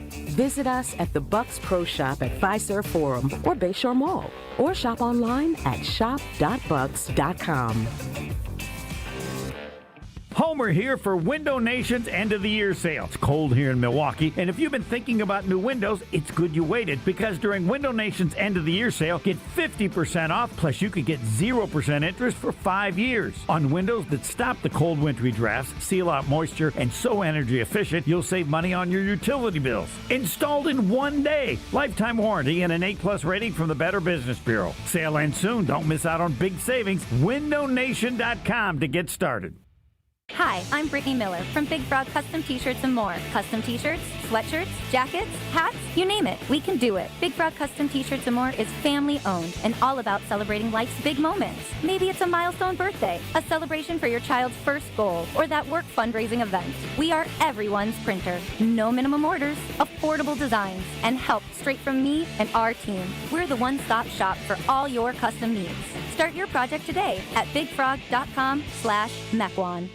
Experience hot gaming action and a relaxing spa day. Your perfect winter getaway at the island. Book a stay and float package to get both a standard room and a rejuvenating 60-minute float pod therapy session for less than $100. Complement your stay with an elevated dining experience at Horizon Steakhouse, followed by an evening of comedy in Club 41. The Island Resort and Casino's stay and float package runs through February. Call 800-682-6040 to book yours today. Certain days and restrictions apply. Experience the excellence of Catholic Memorial High School for yourself. Come see how students gain a competitive edge at CMH.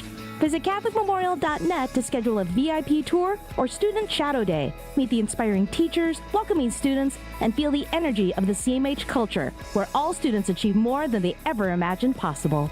Visit CatholicMemorial.net to schedule your visit. That's CatholicMemorial.net.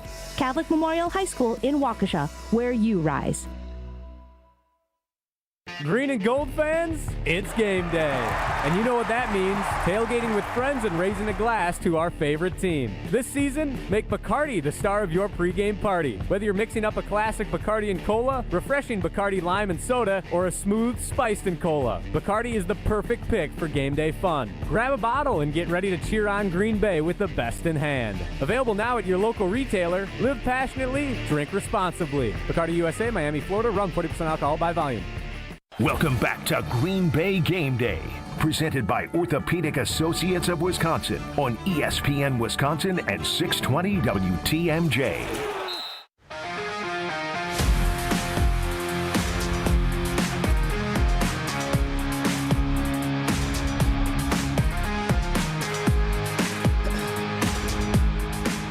Green Bay Game Day presented by the Orthopedic Associates of Wisconsin. There is a difference. Alex Strofe, Gabe Neitzel, and Jason Wilde with it are in the Jason Wilde Hour of Green Bay Game Day. We're live at the Tundra Trio just outside of Lambeau Field, the final regular season home game for Green Bay today as the Packers play host to the Baltimore Ravens and likely the backup quarterback bowl. We about 25 or so minutes away from learning Lamar Jackson's status. I think we're 3 minutes away. This is a 7 o'clock kick. 7:20. 7 o'clock, sir. Am I wrong about this? It is a 7 o'clock kick. Oh, my goodness. Where have I been? I don't know. 7 o'clock, reserved only for Peacock. Got it. Interesting. Okay, well, we're moments away from learning about Lamar Jackson's status. I'm going to be honest with you.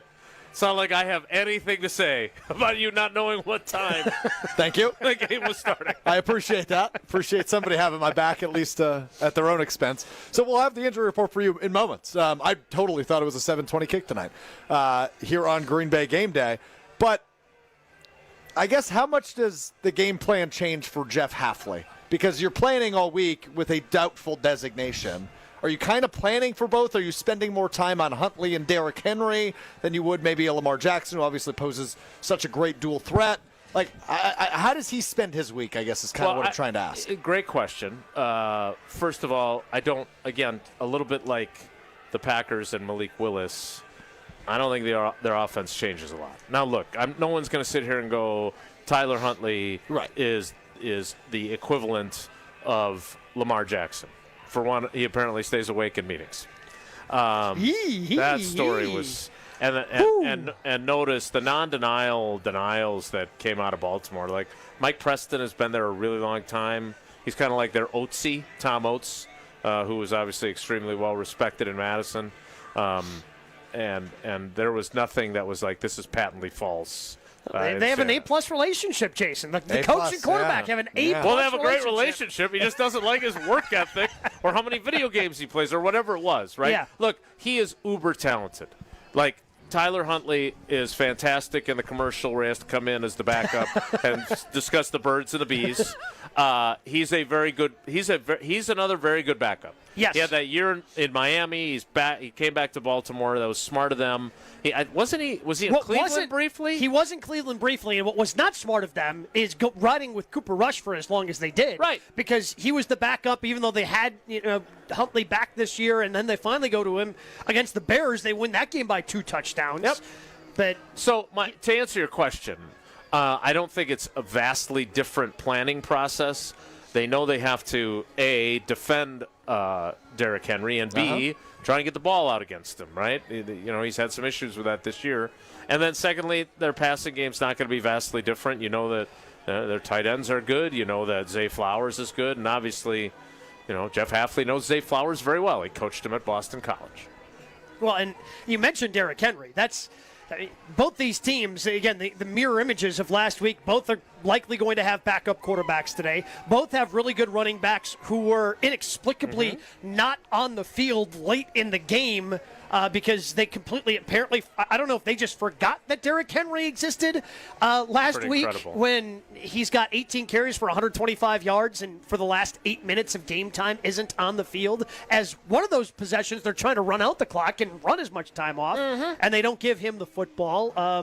So I'm expecting to see a heavy dosage of Derrick Henry tonight, and I think that means it's going to be a big game for the linebackers once again. It's a big game for Quay Walker to step up and be able to try to do what they've done all season against the run. Today's injury report is brought to you by the Orthopedic Associates of Wisconsin. There is a difference. You can visit the website, orthowisconsin.com. Today for info, that is orthowisconsin.com. Well, let's actually start with the Baltimore side because it is official. It will be the backup quarterback bowl as Lamar Jackson is inactive for the Baltimore Ravens. It will be Snoop Huntley, Tyler Huntley, starting at quarterback tonight for Baltimore. On the Green Bay side, we already knew Jordan Love was inactive. Joining him on the inactive list is right tackle Zach Tom, who will miss his second straight game.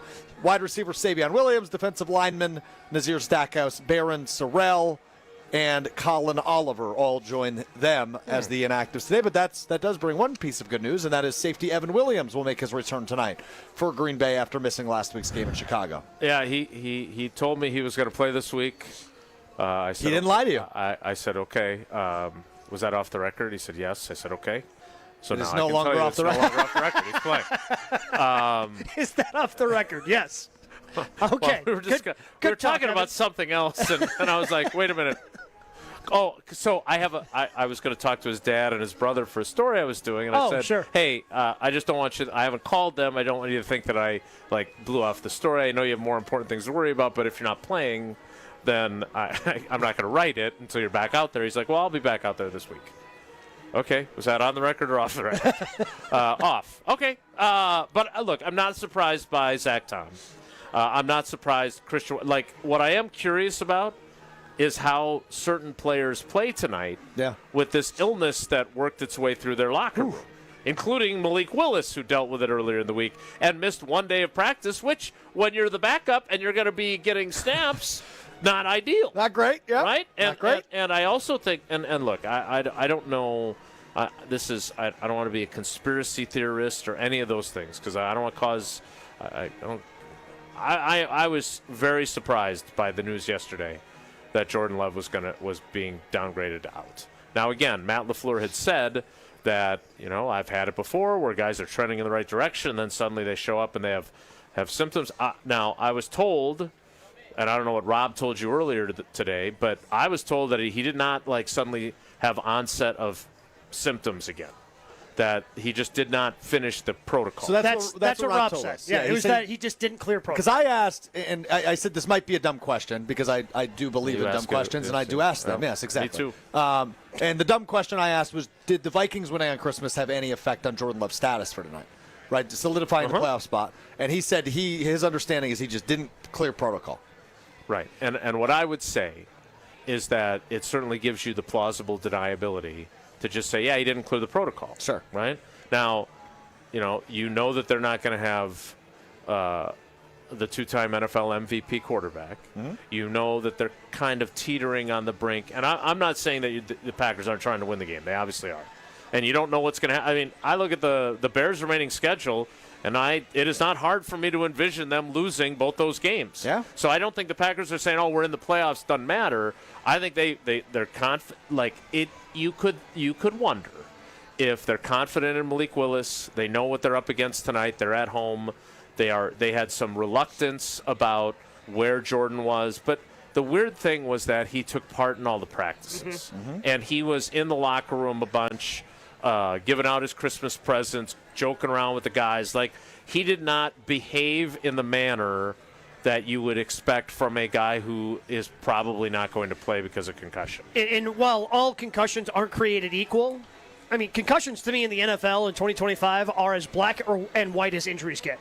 Either you cleared the protocol or you didn't clear the protocol. Yeah, that's true. As we've experienced with how many players this year trying to push through injuries, that's just not allowed with a concussion. Right. You're either cleared or you're not. And I guess I just say, okay, he's not cleared. We're on to Malik. Right, and again, you have a guy that you believe in. So if there's any sort of maybe not, I don't know all the final hurdles about exertion and everything that he has to do. But look, he did not clear the protocol. That is what happened. Back contusion's a little bit more confusing. Sorry, Gabe, go ahead. As long as we're talking about quarterbacks, isn't it a 0% chance Malik's back here next year? So I know you don't want to operate in the Homer, 0-100 absolutes. Definitely not. I don't know about that. Like, because I am guilty of this all the time. Like, I always have an inflated opinion of guys that I cover. Like, because I see all the good, and I mean, I do see the bad, certainly, too. But, like, with Malik Willis, like, he didn't play great in that Chicago game in the finale. He still got him in position to win the game. Right? I was about to say, even if he didn't play great. Right. They kicked the go-ahead field goal with less than a minute left. So my point is that I don't want to overestimate what he could draw on the open market. I did float to him the idea of, well, look, the Bears got Badgett to sign an extension. Is that something you'd be open to? And he basically said, look, I'm a competitor. Going back to his faith, whatever God has planned for me. And, like, look, maybe he doesn't get a lot of interest, right? Maybe he. I find that hard to believe. I do too. Well, but again, the league has a history of a lot of guys that like Matt Flynn, right? Like Matt Flynn was Malik Willis before Malik Willis. That's correct. Yep. Right. And yet he goes to a place, and this is what could happen to Malik too. You go to a place that doesn't have a quarterback, then they draft a quarterback. That guy has a good offseason, and suddenly now you're back to being a backup. And you're not in a place where you had all. Is that what they call that in the league? The old Matt Flynn? Is that what they call that? I don't think anybody calls it that. I think we should start that. Me. Matt Flynn has probably it might be my favorite tweet of all time. When somebody had just randomly tweeted, "Hey, remember when the Seahawks gave Matt Flynn all that money?" He wasn't tagged or anything. He just responded, "Yeah, that was awesome." He's one of I thought we were going to go down a Mitch Trubisky path there, and you had me worried. I'm not going to lie to you. No, he just responded, "No, that was awesome." That was awesome. When the Seahawks gave me all of that money. Yeah, well. But again, not that I'm expecting somebody to go, "Oh, Malik, you're going to be our guy next year." Right. But I would expect him to get low-end starter money and an opportunity to compete. And another reason why I feel that way, Jason, is because this quarterback draft class isn't going to be nearly as good as what people thought it was going to be heading into the college football season. So there aren't going to be as many quarterbacks available at the top of the draft, middle part of the draft. So they're going to be some teams going, well, we still need somebody. Right. All right, let's go grab this guy who has looked good just about every time he stepped on the field. Think about all the teams that are going to need quarterbacks, too, right? Arizona's going to move on from Kyler Murray more than likely. Miami's going to move on from Tua more than likely. Which could also impact, though, like, again, when you're a first-round pick, like, no matter what you've done, everyone always thinks, well, once we get our hands on him, he's going to be different. So you're looking at Malik Willis as a glorified first-round pick because he was an early second-rounder, wasn't he? No, he was a third-round pick. It's one of the best Taushisms out there. Right. Yeah, and it's true. First-round picks constantly have to prove they don't belong in the league. Seventh-round picks have to constantly prove that they do. So what I'm saying about Malik Willis is, Tua's going to go somewhere else. Yeah, he's going to go one of those openings. And Kyler Murray's going to go somewhere else. So it's going to be a musical chairs thing. Again, I am not, as much as I enjoy Malik in the locker room, he's Sydney's favorite player, which I find fascinating. She was wearing her jersey when I left to come here. She's gonna be asleep by the time the game starts. She has a Malik Willis jersey? She does, yeah. Oh, wow. Yep. So my point is that he should. I wouldn't go 100% he's gone. Yeah. But I would think so. But again, if the one thing I would caution him on, and I would say this to his face, and he'd say, "Thank you, Jason, but I don't really need your advice," would be that, look, make sure it's the right situation. Yep. Right? Go to a place with a good coach, with a good system. Don't go somewhere where you have to be the hero to save them, because that's not a great recipe. Well, because, again, I think we're seeing what we're going to see tonight is how valuable that backup quarterback position can be. And you just look across the field, and you wonder how differently tonight's game might be had they gone to Snoop Huntley earlier in the season instead of trying to ride it out as long as they did. Dude's been to a Pro Bowl. Like, say what you want about the Pro Bowl, but he did end up in one. And I would spend money on that position. Because especially with, like, Aaron Rodgers broke his collarbone twice. Yep. Right? Brett Favre never missed anything. We all know that. But boy, in 2025, it's a different world. The fact that they escaped the season with Sean Clifford as the backup as a rookie. Remember, that's what they did in 2023. They were very fortunate. That was a risky move. Sure was. Hey, Tito's Handmade Vodka, America's favorite vodka for a reason, distilled 6 times till it's just right. Tito known for great vodka, giving back and doing good for dogs. Distilled and bottled by 5th Generation Inc., Austin, Texas, 40% alcohol by volume. Savor responsibly. An abbreviated version of the world's greatest radio game. It's the best news I've heard all day. Say, it kind of helps you out by derailing us and having a Malik conversation there. Yes or no with Jason Wilde is coming up next on Green Bay Game Day. More Green Bay Game Day coming up on ESPN Wisconsin at 620 WTMJ. One of the best things about the holidays is going home and spending time with family and friends. One of the worst things, getting there. Holiday travel can be tough, especially driving. If you or a loved one needs help after an accident this holiday season, we're here for you. Our top-notch team of experienced professionals is available 24/7. Be safe this holiday season. Gruber Law Offices. One call, that's all. Can you feel it? It's the thrill of witnessing a walk-off grand slam, a game-winning touchdown, a buzzer-beating 3. Yeah, you know the feeling. And there's only one place to experience that raw exhilaration. Potawatomi Sportsbook. Catch all the action in a supreme space with dozens of sports betting kiosks, cool drinks, luxe seating, great food, fiery atmosphere, and a monster video wall. Become a legend at Potawatomi Sportsbook. More info online. Must be 21 to enter casino. As the year winds down, we all pause to take stock of where we've been and where we want to go next. If finishing your degree has been on your mind, this could be your moment. At Lakeland University, education fits real life with flexible evening and online classes, credit for your work and life experiences, and multiple start dates so you don't have to wait. Earn your degree 100% online, close to home at one of our 6 Wisconsin centers, or on our residential campus in Sheboygan County. This next year, invest in what matters most. You. Lakeland University. Experience it your way. Oh no, there's only seltzer left, and it's passionberry almond fruit? Who comes up with these? Kick the aluminum can to the curb and mix up a cocktail you actually want with Tito's. It tastes great, it's gluten-free, and it's available in a variety of sizes for your convenience. The flavor abilities are endless. Tito's Handmade Vodka, the official spirit of whatever you want to drink. Distilled and bottled by 5th Generation Inc., Austin, Texas. 40% alcohol by volume. Savor responsibly.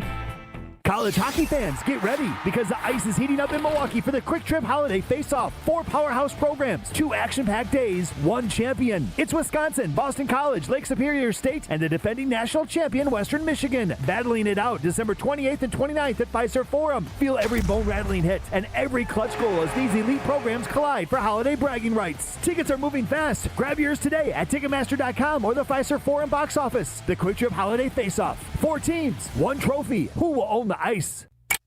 Time's running out. It's the final chance of 2025 to save big at the Last Call Savings Event. This month at Cunis, get 0% APR financing for 60 months on select new vehicles across multiple brands. Or take advantage of huge discounts and rebates on all new in-stock cars, trucks, and SUVs from Chevrolet, Buick, and GMC.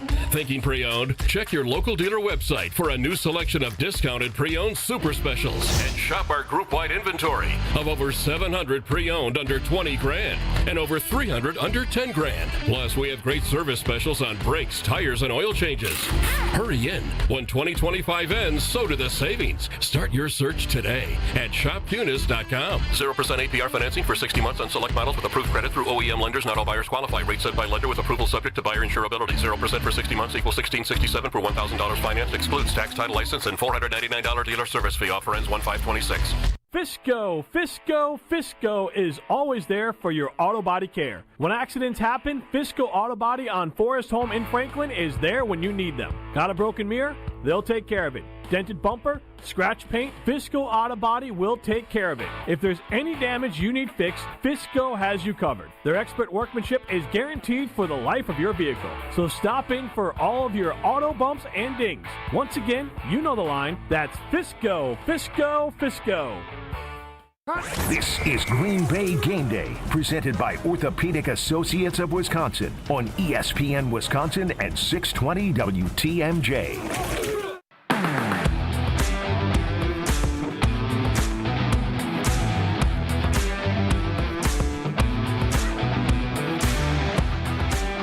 Green Bay Game Day continues live from the Central Trio just outside of Lambeau Field. I'm Alex Strofe alongside Mr. Worldwide Gabe Neitzel and the 3-time Wisconsin Sports Writer of the Year, Jason Wilde. And it wouldn't be Green Bay Game Day for maybe the final wish it time in was. person in 2025. Without, I'm sick of both of you. Yes or no with Jason Wilde. Will today be the day there are black and white answers from our most respected journalist? Possibly. I think we shouldn't be greedy. Maybe. You would certainly hope so. It's time for Yes or No with Jason Wilde. Let's start here after a bad performance last week for him. Yes or no, Keyshawn Nixon, the Packer, that needs to bounce back most tonight against Baltimore? Who else would be in the running for that? Romeo Doubs. Look, I wish I had more information on what happened on the game-tying touchdown, because it feels to me like that's the one play. And I'm not saying it escaped scrutiny, but like we kind of didn't pay. Like it was fourth down. Yep. Like you get that. Like it is totally Seattle 2.0. This time there were like 5 things as opposed to 9 things that had to go wrong. No. But that's one of them. You got the stop on third down. You stop them there. You've got a great play call, right? I mean, Brenton Cox is in Caleb Williams' lap. He's got his hands on him as he throws that ball. If there's anybody even in the same zip code, that it's over.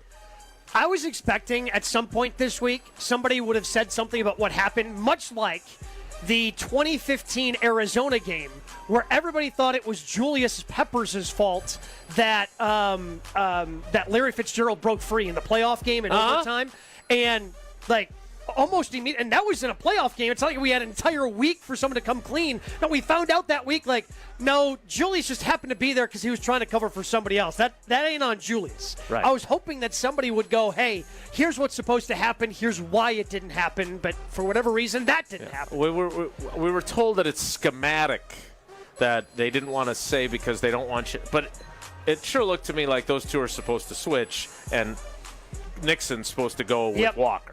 That's how it looked to me.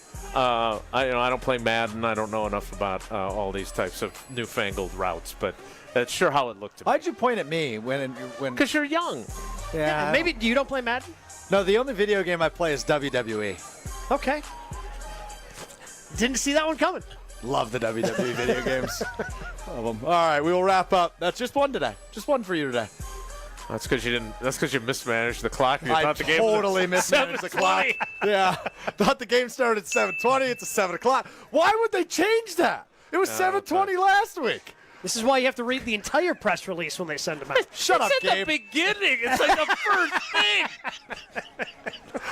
Look, all right, I'll admit, not one of my proudest moments in my radio career. Sure. Well, we've all had them. Bungling the game time on the pregame show. Kind of an important detail when you're doing this gig. In fairness to me, I at least knew what time the game was Correct. the week I showed up late. You just didn't know what time you were on. Yes, exactly. Yeah. Well, we're not a mistake-free program. We've never claimed to be. No, it's an imperfect game. That's It what is. Matt LaFleur always tells us. Yeah. It's an imperfect pregame show, which continues right after this as we wrap up the Jason Wilde Hour on Green Bay Game Day. Stay right here. Green Bay Game Day will be right back on ESPN Wisconsin and 620 WTMJ. The grill is hot, the crowd is loud, and the flavor? That's all Coops Mustard. Hey, it's Alex Stroh. For over 125 years, Coops has been the MVP of Game Day Eats with 14 bold flavors that make every brat, burger, and pretzel a championship bite. Because Coops isn't your ordinary mustard. It's extraordinary mustard. The kind that turns tailgates into traditions and touchdowns into taste bud celebrations. This football season, bring the bold, bring the flavor, bring Coops. Coops Mustard, spreading the love since 1897. Experience hot gaming action and a relaxing spa day. Your perfect winter getaway at the island. Book a stay and float package to get both a standard room and a rejuvenating 60-minute float pod therapy session for less than $100. Complement your stay with an elevated dining experience at Horizon Steakhouse, followed by an evening of comedy in Club 41. The Island Resort and Casino's stay and float package runs through February. Call 800-682-6040 to book yours today. Certain days and restrictions apply. At every meeting, at every new beginning, at every celebration, we make better happen. At Cousin Subs, better is more than just a word. It's a promise we serve at every party. Our customizable party boxes, box lunches, party chips, and dozen cookie boxes offer the options you need to please any crowd. Whatever the occasion, we will never settle for being just good enough. Order on our mobile app or online at cousinsubs.com. Cousin Subs, we believe in better. People say buying a home in winter is tough. But fewer buyers means less competition, and motivated sellers can mean better opportunities. This is Tony Wendorf with Tony Wendorf & Associates First Weber. And I'm Lindsay Bendler. When the perfect home appears, our team at Tony Wendorf & Associates helps you move fast, even during the snow. Start your home journey today with our white glove service by simply searching online Tony Wendorf. A real estate team that always leads with faith and gratitude. Tony Wendorf & Associates. When storms hit or accidents happen, it's not just about property, it's about people. I'm Mandy Grimal-Lococo with Grimal & Associates Insurance. We help families bundle home, auto, and life coverage so you're never facing life's what-ifs alone. With the heavy rains we've seen in Milwaukee, we'll review your policy to be sure water backup, sump pump failures, and flood risks don't drain your wallet. Your home is more than walls and a roof, it's where life happens. At Grimal & Associates Insurance in Shorewood, we're here to protect your home, your family, and your peace of mind. Call us today at 414-332-0838.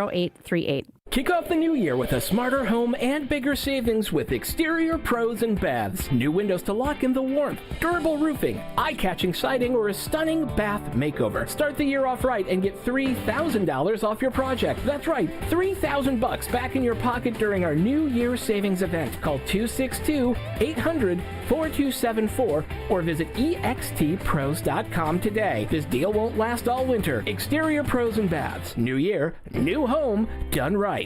Change your grocery game plan to locally owned Century Foods, home of the best meat, freshest produce, and tastiest treats. And free groceries. Okay, just calm down. We'll get to that later. Stay tuned in right here to score free groceries. Stop, please. Okay, I'm shutting up. My lip is zipped.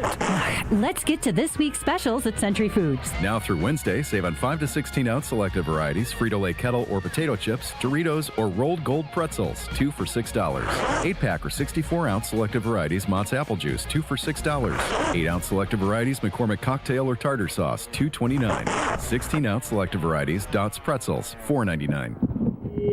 And now time for the big reveal. Free groceries. Too over the top. Free groceries from Century Foods. Forget it. I'll handle the rest. Enter to win $500 worth of free groceries on Century's Facebook or Instagram by December 31st.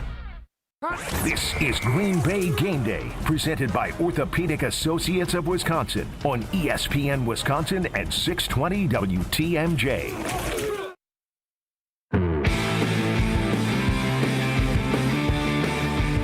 Couple minutes left in the Jason Wilde Hour. Green Bay Game Day, just over an hour away from kickoff here at Lambeau Field. It's Packers and Ravens, Week 17 of the NFL season, the regular season home finale for Green Bay. Do you think they're going to host a game?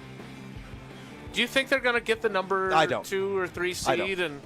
I don't, but I'm holding out hope. You've kind of talked as if you're giving your It's the regular season home finale. Your hope. I mean, they could get the 6th seed and in theory host the NFC Championship game. Sure, hey. I respect your optimism, keeping hope alive. Yeah, I mean, look, I'm hopeful. I don't think the Lions can beat the Bears at this point. I'll say this: if there's one coach that I think can get his guys up to prove a point, we talked about this off the air a little bit because I said the same thing, right? Like that's a guy who he's not just going to ship it in for the season. Dan Campbell, that is the coach of the Lions. Ship it in. Is that a saying? It can be. Is that not a saying? I think it's mail it in. That's exactly what I was looking for. Yeah. Well, it's Christmas time. I'm thinking of Amazon and Peacock. I don't know, man. What did you just say? Well, Amazon is a streaming service. Like Peacock, those hip musicians and their complicated shoes.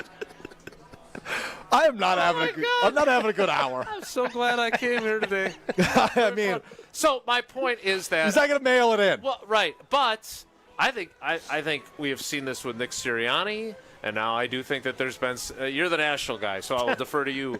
But He hates us. there's a little. No, it's true. He's so good at what he does. He is so good at what he does. That's why he hates me. Guess what? If it makes him uncomfortable, think about how uncomfortable I am around his dad after I kept calling him Keith. We all have uncomfortable things. And you didn't pay him. And then didn't pay him. I paid him. Late. I gotta call him. I really, those lights that aren't working outside are a real problem. Anyway, so when I look at Dan Campbell, I see a guy who now he stripped the play calling duties from the replacement of Ben Johnson. Their defense wasn't terrible, but like it really does go to show that a lot of times you're only as good as how good your assistants are and how good your coordinators are. Yeah, and you're 100% right. Like you mentioned the Sirianni thing, I think it kind of happened when they lost both those coordinators and they completely fell apart. Now, they still made the playoffs, but they got embarrassed in that wild card round a couple of seasons ago. And now they got people egging the guy's house, the guy who replaced Kellen Moore when he got the job in New Orleans. Yep. We're right back in the same place. Correct. And Philly's going through a lot of those same things. Now, the defense is still mostly fine over there. Because Vic Fangio's still there. But they've got some big decisions that they're going to have to make this offseason because Dan Campbell doesn't want to call plays. If Dan Campbell wanted to call plays, A, he would have done it from the start. Right. Or B, he would have said, you know what, this year I'm going to call plays. He doesn't want to do that. Right. No, he doesn't. And he did. And he felt like he had to. And sometimes it worked out great. After listening to this conversation, it just makes me really hope Jeff Hafley doesn't take a job next year.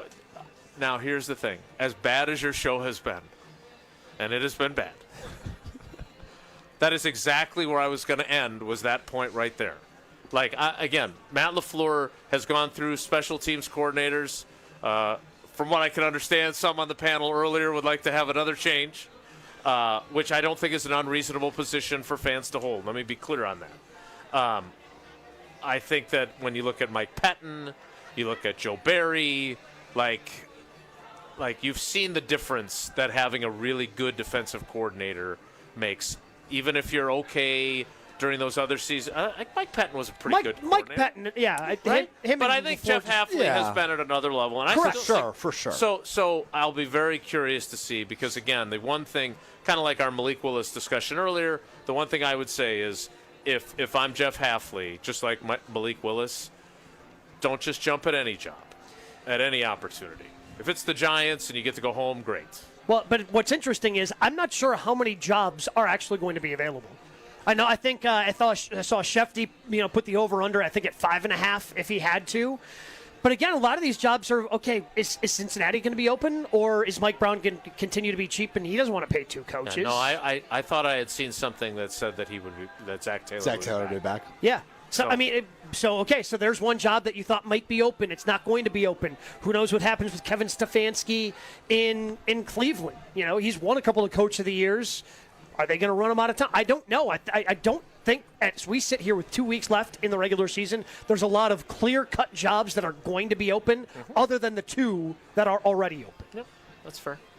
Well, I hope you're right. And again, the less amount of jobs that are available, the more likely it is Jeff Hafley's still here. I like the way you speak, Gabe Neitzel. I like the way you speak. And somebody that never ships it in is Jason Wilde. Jason, good stuff as always. We'll be listening to you on Green Bay Game Night. And on Monday, Wilde and Tash beginning at 9 a.m. Thanks. The Wilde Hour, presented by UPS. What can Brown do for you? Something like that, I guess. Plenty still to cover in the 6 o'clock hour of Green Bay Game Day on ESPN Wisconsin and 620 WTMJ. We will have our Lakeland University trivia question, our Gruber Law Office's one call, our Island Resort and Casino best bets, and our final thoughts ahead of Packers-Ravens here in the regular season home finale at Lambeau Field. At 7 o'clock. Which is at 7 o'clock. Hour 3, Green Bay Game Day is next. Stay right here. Green Bay Game Day will be right back on ESPN Wisconsin and 620 WTMJ. Hey, Wisconsin, it's football season, and that means it's time to break out the Bandito with El Bandito Yankee, the official tequila of game day. 100% Blue Weber agave, all natural and so smooth it's criminal. Try the award-winning Blanco, Reposado, and Yeho, and the new high-proof Plata 47. Ask for El Bandito Yankee at your favorite bar or restaurant, and buy it today at Woodman's and Festival Foods. And for tailgates, recipes, and more places for purchase, go to elbanditoyankee.com. Can you feel it. It's the thrill of witnessing a walk-off grand slam, a game-winning touchdown, a buzzer-beating 3. Yeah, you know the feeling. And there's only one place to experience that raw exhilaration. Potawatomi Sportsbook. Catch all the action in a supreme space with dozens of sports betting kiosks, cool drinks, luxe seating, great food, fiery atmosphere, and a monster video wall. Become a legend at Potawatomi Sportsbook. More info online. Must be 21 to enter casino. Ho, ho, ho, my back. Santa? Ho, ho, ho, Gina Della from Pella. You've been a good girl this year. Is that why you're in here building new windows? Yes. Next year, how about just asking for a Pella gift card? My elves are used to designing windows from other places where they're all pretty much the same. But Pella? Ho, ho, ho. So many customizations and designs. My elves aren't qualified, so Santa has to put in some overtime. Ho, Let me make a call. BRB.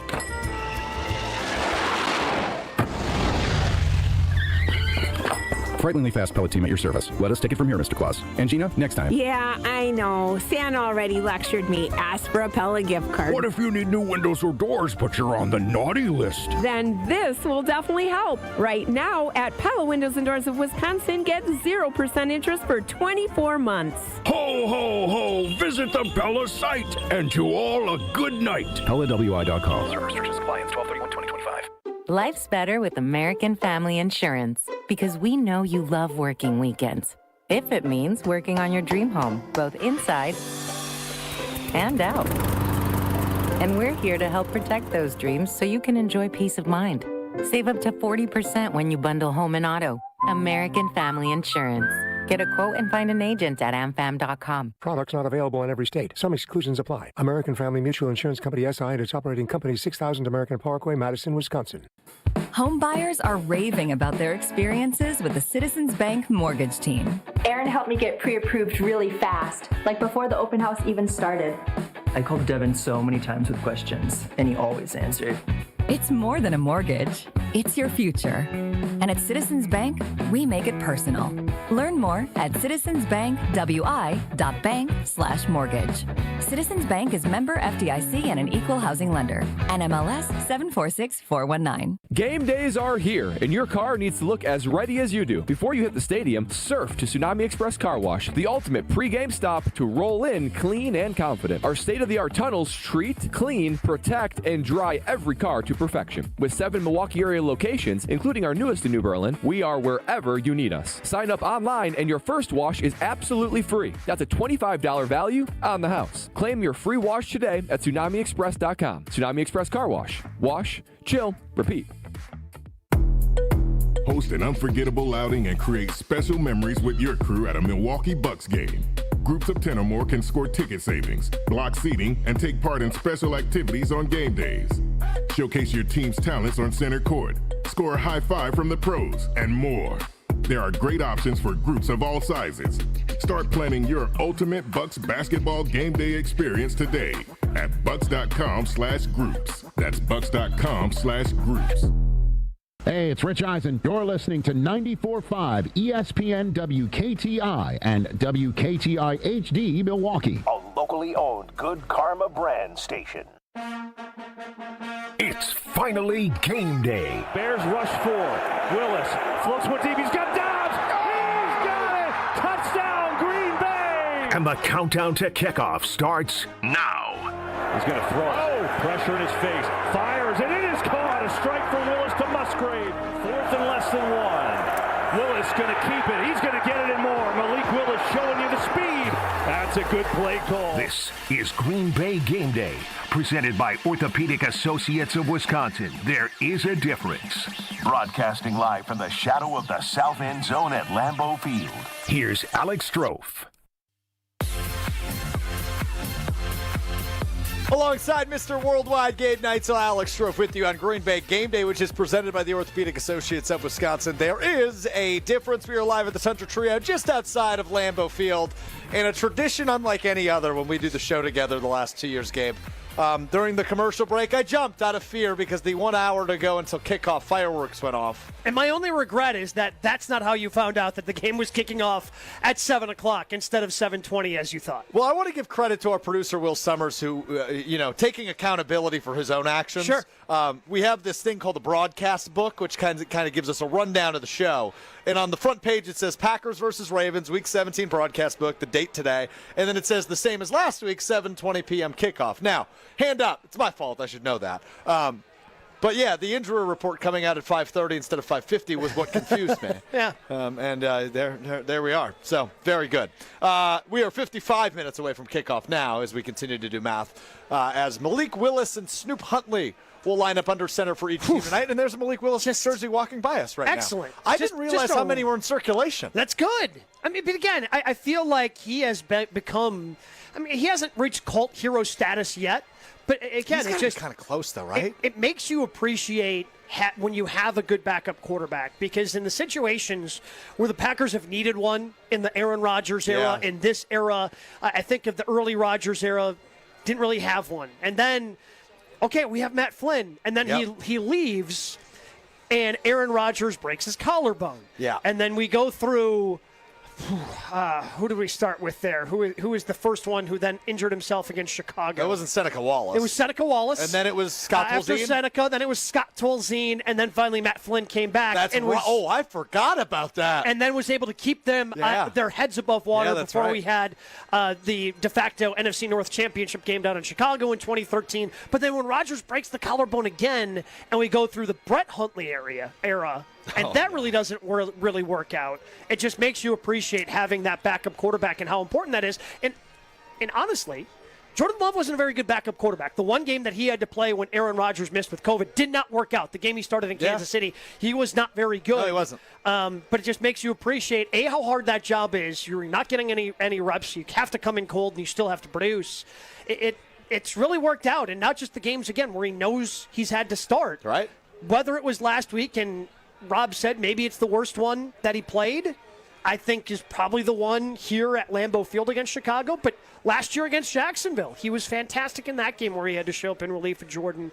It's a thankless job, and it's one that nobody thinks about until you are forced to think about it because your starting quarterback is out. It's almost kind of nice we get to acknowledge the nice 2 years it's been with Malik Willis. Yeah. One final act likely tonight for him starting for the Packers, as Jordan Love expected back next week in the regular season finale, and then will obviously, hopefully, as long as he's healthy, be the starter as long as the postseason lasts for Green Bay, as their spot officially locked up earlier this week. The Vikings beating the Lions on Christmas Day eliminates the Lions from playoff contention and seals a spot for the Packers for the third straight year, which it's just really weird because you mentioned it earlier. Man, this is as wide open as the NFL as you can remember. Yeah. And yet there aren't really a lot of playoff spots available for the last 2 weeks. I mean, you've got one wild card spot that could be locked up here with Houston currently leading the Chargers. If Houston wins, that locks up the final wild card spot, which means that the North over in the AFC is the only place where somebody can get in, and that could get locked up if the Packers defeat the Ravens. Right. Steelers could lock that up. And in the NFC, it's only the South. It's only the South. That's the only spot. So it's not like there's a lot of playoff berths on the line. It's a great point by you, I guess. But it feels of the 14 teams that will get in. Oh, yes, it's wide open. It certainly is. But again, as wide open as it is, usually a lot of these playoff spots are coming down to that last week, and you have so many different scenarios that can play out. Right. I mean, there is a realistic possibility that we go into next week knowing all 14 teams. Yeah. That possibility exists. Again, now where they are and where you have to go, the seeding is still up for grabs. But the fact that you know the 14 teams in the field, it's just crazy. And for those of you that are just joining us, we went over this in the first hour of the program, but there's only 8 teams that can get in the NFC. We know 6 of them. The only one we don't know, as Gabe just alluded to, is the NFC South winner. Right now, Carolina's in the driver's seat. They are at 8-7. Tampa Bay is 7-8. The winner of that division will be the 4th seed in this year's NFC playoffs. Now, for the Packers, they are currently the 7th seed. They could get to as high as the 2 seed. Yes. They could also be the 6th seed in the wild card. I think they could also technically still be the 5 seed, but that's very unlikely because you're looking for somebody to lose out if you want to move. Statistically speaking, I believe the 5th seed is the least likely. The 7 is the most. I believe 3 is second, 2 is third. Yeah, because sure if the Packers, chances are, if the Packers win the division, the Eagles would then become the 2. Sure, the Packers they could win their last 2, finish 12-5. Packers would be 11-5-1 if they win out with a win over Baltimore tonight. Eagles have a tough one against the Bills tomorrow. Yeah, I mean it's pretty wide open. So the Bears, if you want to win the division, the path is as simple as this: you need to win out. You need the Bears to lose out their final 2 against the 49ers and the Lions. Right? That's the only way the Packers, after losing last week to Chicago, can win the NFC North, and they would be either the 2 or the 3 seed in that scenario, depending on what happens with Philadelphia. Now, if you want to move up from the 7 seed to the 6 seed, and very unlikely but could happen, is the 5 seed, is you need at least one of or both of San Francisco and Los Angeles, the Niners and the Rams, to lose out. Now, it could happen to the Niners. The Niners and Bears play each other tomorrow, so one of those 2 teams will start 0-1 with only 1 game remaining. The final game for the Niners is the Seattle Seahawks, who are currently the NFC's number 1 seed. Will they have anything to play for next week, though, is the question there ultimately. So you are rooting for somebody to lose out if you don't want to be the 7th seed for the 3rd straight year. But in all likelihood, Gabe, the Packers are staring down the barrel of the 7th seed for the 3rd year in a row. Yeah, and it's...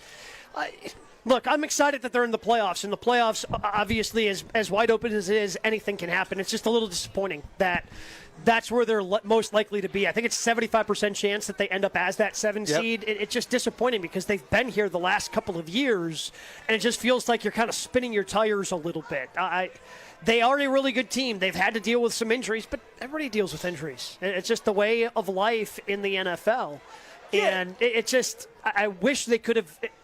If they would have won the division this year, it would have felt like a good step forward to them, at least to me, that, okay, yes, questions last year, can you beat these good teams? They do this year, but if it doesn't result in a division championship because they still stub their toe plenty of times along the way, it's a little disappointing. Yeah, I tend to agree, and especially, again, the injuries may be a very fair excuse. You're still a playoff team, which is the good news.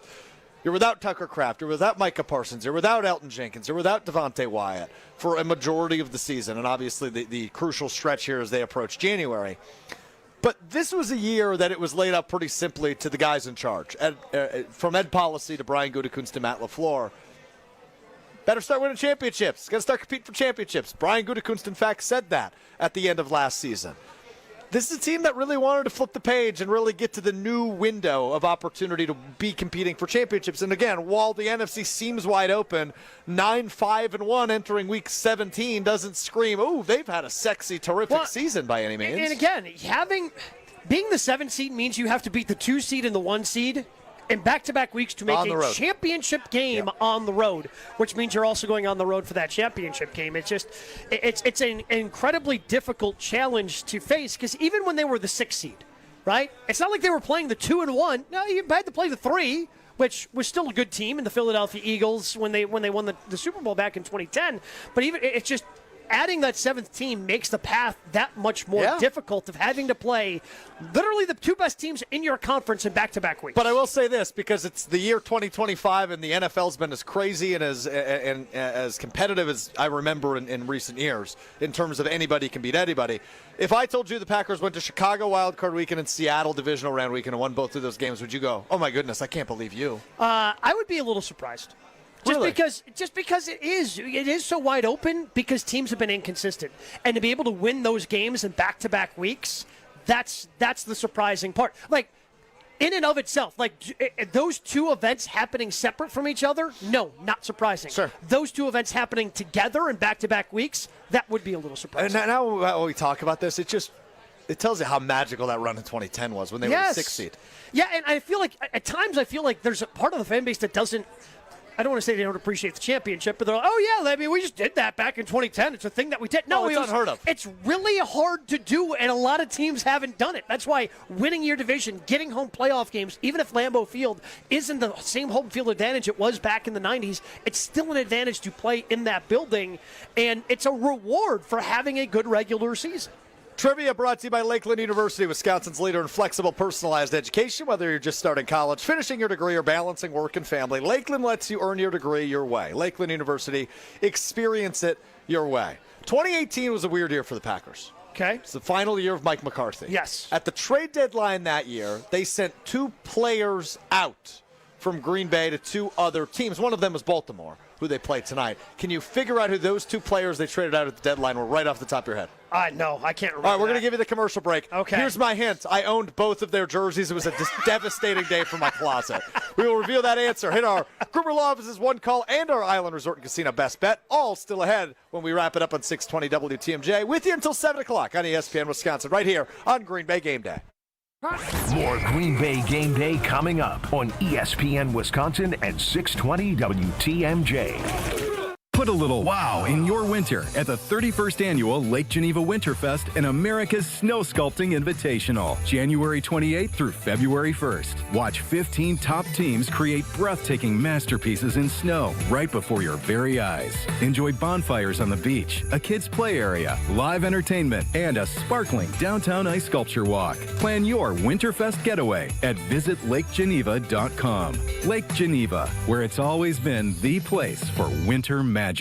Is back pain slowing you down? The OAW Spine Center offers specialized care with advanced treatments for herniated discs, spinal fusion, and more. Their board-certified orthopedic care specialists use the least invasive methods, starting with non-surgical options. If surgery is needed, they provide minimally invasive procedures. The OAW Spine Specialists focus on getting you back to an active lifestyle faster. The OAW Spine Center. There is a difference. Visit OAWSpineCenter.com. Ben Brust here, and let's cut the crap. I've been sold the lie with sportswear too. You pay a fortune for big name gear, a fancy logo, and a slogan, and it still stinks. Then I found Iron Jock, and now it's all I wear. It's built on science. Their silver ion technology is woven right into the fabric. It kills 99.9% of odor-causing bacteria, and it never washes out, ever. Get yours today at ironjock.com. That's ironjoc.com. This is Matt Meitner, owner of Sit Means Sit Dog Training. Do you find yourself talking to your dog but feel like she's not listening to you? Bella, sit! Are you constantly repeating yourself but she's not following your directions? Sit! Sit! Frustrating, isn't it? At Sit Means Sit Dog Training, we want to help you have a happy, confident, and obedient dog, and we also want to make the training process an enjoyable and worthwhile experience. Contact Sit Means Sit today to schedule a free consultation so we can create a customized training program so you are able to have the dog you want and deserve. Sit Means Sit Dog Training. Sorry, we don't train husbands, wives, or kids. The holidays are full of moments worth saving. Family dinners, cozy nights, holiday parties that last all night. And Carbless makes every one of them better. Crisp, refreshing, and full of flavor, 0 sugars, 0 carbs, and only 100 calories and gluten-free. Carbless is the gift that keeps on giving. A guilt-free cocktail that never compromises on taste, turning every sip into a little celebration. This season, bring bliss to every holiday moment with Carbless. Full of flavor, no compromise. Looking up at the Marquette banners, brought to you by Saganiac Planning. Number 15 retired in honor of Butch Lee. He finished in 78, and the number retired the next season. It's hard to believe that any player could ever equal what Butch Lee did at Marquette. Part of the national championship team in 77, and the Final Four MVP, and the next season, the consensus National Player of the Year. So much success, it's not necessary to bring up any statistics. Number 15, Butch Lee, did everything. Running a business means taking care of your team and your bottom line. For over 50 years, Saganiac Planning has helped small businesses build smarter, more affordable medical and employee benefit plans. From health insurance to customized coverage options, our experts make it simple to protect your people and your future. Saganiac Planning, your partner in planning confidence. Visit SaganiacPlanning.com or call John Saganiac Jr. today to get started. 262-783-6161. As the year winds down, we all pause to take stock of where we've been and where we want to go next. If finishing your degree has been on your mind, this could be your moment. At Lakeland University, education fits real life with flexible evening and online classes, credit for your work and life experiences, and multiple start dates so you don't have to wait. Earn your degree 100% online, close to home at one of our 6 Wisconsin centers, or on our residential campus in Sheboygan County. This next year, invest in what matters most. You. Lakeland University. Experience it your way. This is Green Bay Game Day, presented by Orthopedic Associates of Wisconsin on ESPN Wisconsin at 620 WTMJ.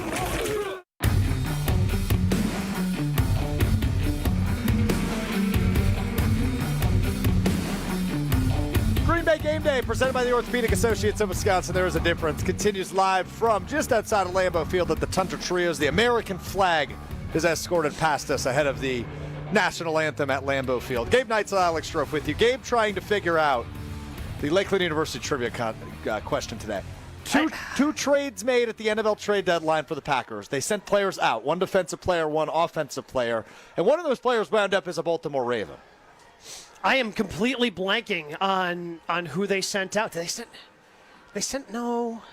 I think they sent a wide receiver out, did they?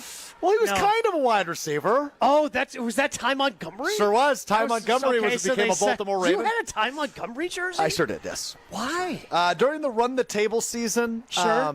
And he converted to running back, I just fell in love with him. And I had a friend that worked at the pro shop at the time. Okay. So she let me use her discount. So I got a Ty Montgomery jersey, and then the other one was a safety. He was a first-round pick. Oh, that's when did they send out Demarius Randall? No. That would have been too late. Too late, yeah. Yeah, Demarius Randall was before that. This was maybe the first-round draft pick I was most excited about, maybe up until Jordan Love. Ha-ha? You got it. Click Ha-ha to next. Washington, yeah. Weird trade deadline that year. All right, let's take a look at our Gruber Law Office's one call. Gruber Law Offices has a reputation for winning. Their experienced and powerful team works tirelessly to help people and families seriously injured in accidents by providing the best care and service. There's never a fee until your case is won. Gruber Law Offices has been serving the state and people of Wisconsin for over 35 years. Gruber Law Offices, one call. That's all. Gabe, this is a weird game. It really is. And it's been a weird week already in the NFL. We have 3 games on Christmas, all featuring backup quarterbacks. Yep. We've got 2 backup quarterbacks being featured in this game, making up for the one that doesn't have any backup quarterbacks going on right now, where the Texans lead the Chargers 20-10 with 3.5 minutes left. But I think because some of the weapons offensively are fine. Yeah, Mark Andrews is really good. I think Mark Andrews is good. Isaiah Likely is a good tight end as well. But the wide receivers aren't like world beaters for the for the Baltimore Ravens. Zay Flowers is good. He's had his Rashad moments, Bateman. They're solid. They're good. But I don't think that the Packers fear them, so I think they're going to completely sell out and dare Snoop Huntley to beat them, which I don't think he can, because Jeff Hafley's going to have this defense ready. My one call is they hold Derrick Henry to under 75 yards rushing tonight. I like it. Now, as you were going through all of that, I was just imagining the Baltimore version of Gabe Neitzel saying the same exact thing about Malik Willis. Oh, yeah. And the Packers offense. Yeah. That none of those weapons scare you. Now, I would say when healthy, the way that Christian Watson has played this year, I think he is the best wide receiver in tonight's game. Again, not a very high bar to clear. No. I think Zay's got 1,000-yard season under his belt. And, I mean, Mark Andrews is the best tight end in this game. By far. Yeah. Oh, well, yeah, without Tucker Kraft on the field, absolutely. But again, not a very high bar to clear. So, Baltimore's probably thinking the same thing. But the problem is Baltimore, their offensive line just hasn't been very good this year at times. And I think the Packers' offensive line, outside of one play, which unfortunately got Malik Willis hurt from Morgan last week, I feel like their offensive line played incredibly well in that game. And even though they don't have Zach Tom again tonight, I feel like they are still gelling as a unit. And Jordan Morgan was able to step in and play. I thought he was good. Tackle. There was one play making the rounds on Twitter where he just got blown up last week. Well, yeah, that was the play where Malik got hurt. Oh, I didn't realize that. Okay. That was that makes sense. He was the last play of the regulation. So, then I completely agree with your point. Other than that, I thought he played well because we didn't really hear from him, right? And that's always a good sign when you're evaluating offensive line. They ran the ball well. Whatever they wanted to do last week, they were basically able to do until they got into the red zone. Right. I totally agree. So that would be something that's interesting to watch. I think I've tried this twice this year. I'm going to try golden touchdown. That's the one. Am I that easy to figure out? Well, you said you're going to try it again, and I feel we were both on the Matthew Golden. Hey, this is the game. He's finally going to score a touchdown. I guess I've trained for like the first 8 weeks. Yes, of this season. correct. And we gave up for a while. I'm going back to it tonight. I think tonight's the night Matthew Golden finally gets into the end zone for Green Bay, but I say that with a little bit of an asterisk because I'm not entirely sure what to expect from a Romeo Doubs snap count. Something that you brought up earlier is something that bothered, I think, a lot of people, and that was Well, was he actually injured or did he give up on his guy? Yeah. And maybe he was actually injured and I'm totally wrong on this. But I'm interested to see what his place in the offense is tonight after a crucial mistake that led to a loss last week. And I don't know what his attitude's been, but he's had attitude issues in the past, obviously not showing up for work last year. If Romeo is not heavily featured in the offense, then Matthew Golden better be. And tonight might be a good opportunity, despite the fact they're not going to throw the ball a whole ton with Malik Willis starting at quarterback, I guess, dependent on how the game goes. But I still think he's going to have some opportunity, whether that's in the intermediate or a long ball. I guess with what he did, Matthew Golden, against Denver and having some 3 big catches there, made me hopeful. And that's, honestly, with Jordan being out, I think that kind of stunts the growth a little bit of Matthew Golden. Because it seemed like they were starting to get on the same page. And Golden obviously hasn't had as many reps, and then the illness prevents Malik Willis from practicing, so they get even less reps throughout the course of the week. So I hope you're right. I'm hoping that finally happens for Matthew Golden, but I guess don't know if they're on the same page the way that some of these other guys, like Romeo Dobbs, like Jaden Reed, those are guys Watson, obviously. Christian Watson, that Malik feels a little bit more comfortable throwing to versus Matthew Golden. Yeah, I guess I won't argue with that. I'm interested to see exactly what the game flow looks like from an offensive perspective. Are you trying to play keep away? Are you trying to dominate time of possession? Are you just trying to run the ball as much as you can? But Matthew does have that athleticism where we've seen, probably a little too much early this season where they were getting him the ball behind the line of scrimmage, and they gave him the ball once or twice last week on end arounds. Yep. So he's still somebody that they recognize the athleticism, they recognize the home run potential. While he hasn't hit any yet this year, they're still trying to make it happen, even if Malik isn't going to be as comfortable throwing him the ball as some of these other guys who have been here. All right, we've got just over 2 minutes left with you on 620 WTMJ. We'll continue on ESPN Wisconsin until just before kickoff. So real quick, I want to give you my best bet, which is presented by the Island Resort and Casino, which is a premier resort destination, the largest north of Milwaukee, with everything you like to do in one awesome location. Visit their website, islandresortandcasino.com, to book your total experience today. You mentioned this in your one call, and I just feel like it's important to bring up. Okay. Derrick Henry's line is 74.5 rushing yards. And you said they're going to hold him to under 75. Yeah. So I guess I would take the under. I guess you should put your money on that one. I would take the under. 74.5, oddly, his line. This one I'm just a little bit confused by, which is why it's my best bet. Josh Jacobs' line is only 52.5 rushing yards tonight. And because he could still be dealing with the after effects of the knee injury, but he's not on the injury report. They kind of took him out of the game, and it upset him last week after he fumbled in the third quarter, but we know he was dealing with the injury a little bit. Again, I'm confused by that low line at 52.5. The Ravens' defense this year hasn't been to the level of what you think of when you think of Ravens' defense, and now it has gotten better as the season gone along. They give him some big numbers earlier this year, but they are 27th in total yards this year, 16th in points. So, again, they're one of the best defenses once you get into the red zone. They're very bend but don't break, but that has nothing to do with the yardage. That's a low yardage. It's a low yardage. I wish I could go cash in on that right now. Well, I might have to take a look at some of the action up here in the Green Bay area, man. There we go. I love it. All right, that will do it for us. You've got Bucks basketball coming up next on 620 WTMJ, including the return of Giannis, it sounds like, at Fiserv Forum tonight. So Bucks basketball is coming up next on 620 WTMJ, coming up at the top of the hour on ESPN Madison. But ESPN Madison, ESPN Beaver Dam, ESPN Milwaukee going to stick with Gabe and I for about another half an hour or so as we continue to preview this regular season home finale for the Green Bay Packers as they host the Baltimore Ravens, looking to cap the Malik Willis era, likely with a win here at Lambeau Field. Bucks basketball is next on 620 WTMJ. Gabe and I continue with you, previewing Packers-Ravens after this on ESPN Wisconsin. We're back with Green Bay Game Day after this on ESPN Wisconsin and 620 WTMJ. Hey, it's John McGivern here. You know I love Network Health. One of the reasons is that they're local and they understand how important that is. Their exceptional customer service isn't just words on a page. It's what they do. It's what they've always done for over 41 years. Call 833-7-NETWORK today. HMO and POS plans underwritten by Network Health Plan. Compensation has been provided for using this endorsement of Network Health. Time's running out. It's the final chance of 2025 to save big at the Last Call Savings Event.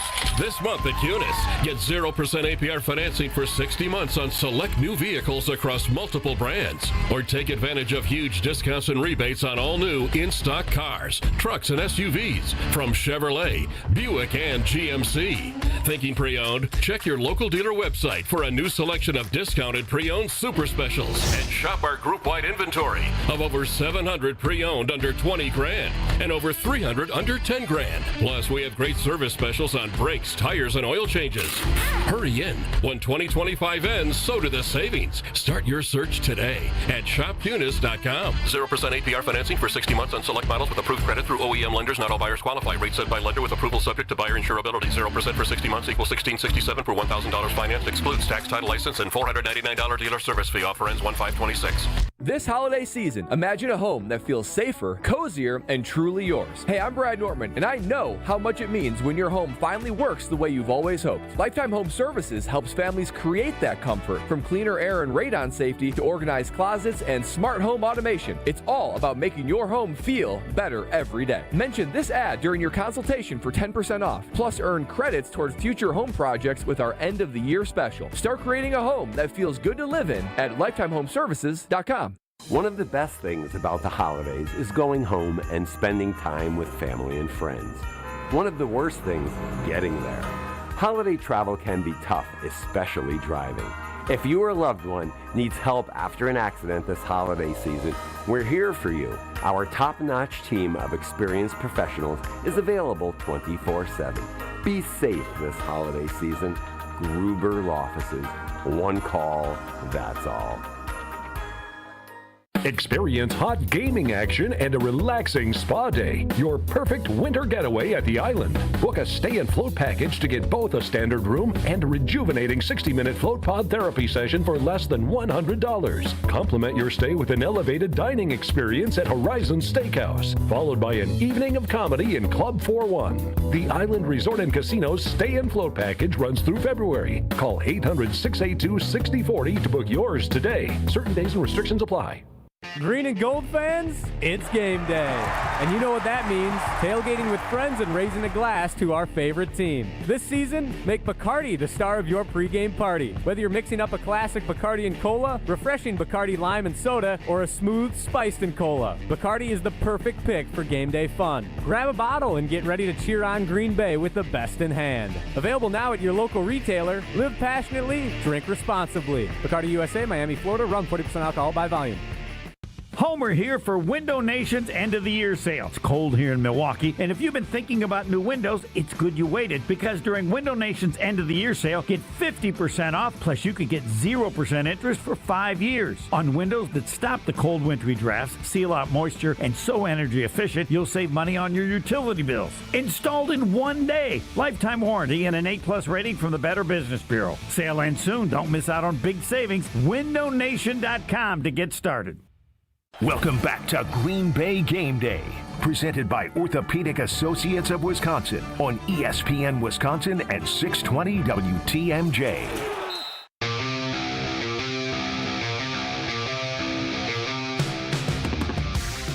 Green Bay Game Day is presented by the Orthopedic Associates of Wisconsin. There is a difference. Alex Strofe, Gabe Neitzel hanging out with you from the Tundra Trio just outside of Lambeau Field. One final time this season, I think.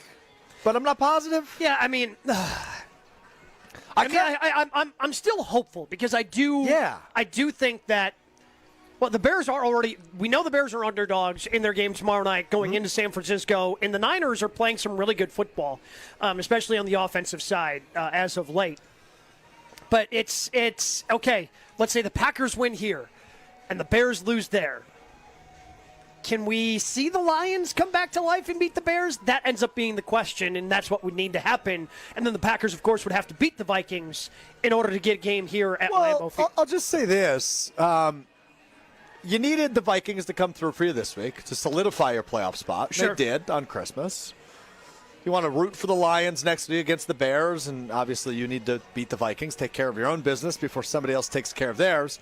But, like, in great seasons, it seems like you get some help. and there's some magical or more so wishful thinking that comes to fruition. I mean, the Packers needed help in 2010. Right, that's what I'm referring to. They needed help in 2010. They needed help in 2003 when I was here at Lambeau Field when they blew the doors off of Denver that day. Mm-hmm. Denver rested a bunch of starters because they were already in the postseason, and then the Packers get the most help you could possibly ask for from the Arizona Cardinals against the Minnesota Vikings. So, yeah, I mean, you do need some help. Now, I would have preferred that they didn't need the help. Of course not. But Too late now. Yeah, we find ourselves in that position. And again, it is not completely out of the realm of possibility that the Bears lose both of those games. It's not like they're going up against the Saints. You know, they're playing a team that is in the postseason and still, by the way, alive for the number 1 seed, believe it or not, in the San Francisco 49ers. Right. So that game means a whole heck of a lot tomorrow night for the Niners.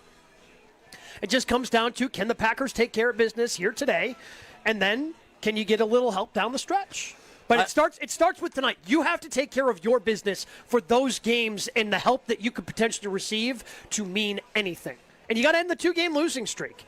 We've seen some good moments in both those games against Denver and against Chicago. You got to put it all together now and end the 2-game losing streak. So there's been a little bit of a theme in the Packers' schedule this season. I noticed this last week, and I didn't want to bring it up because it's stupid and it doesn't actually mean anything, but I'm going to bring it up because it's stupid and it doesn't actually mean anything, and I find it a little bit of entertaining.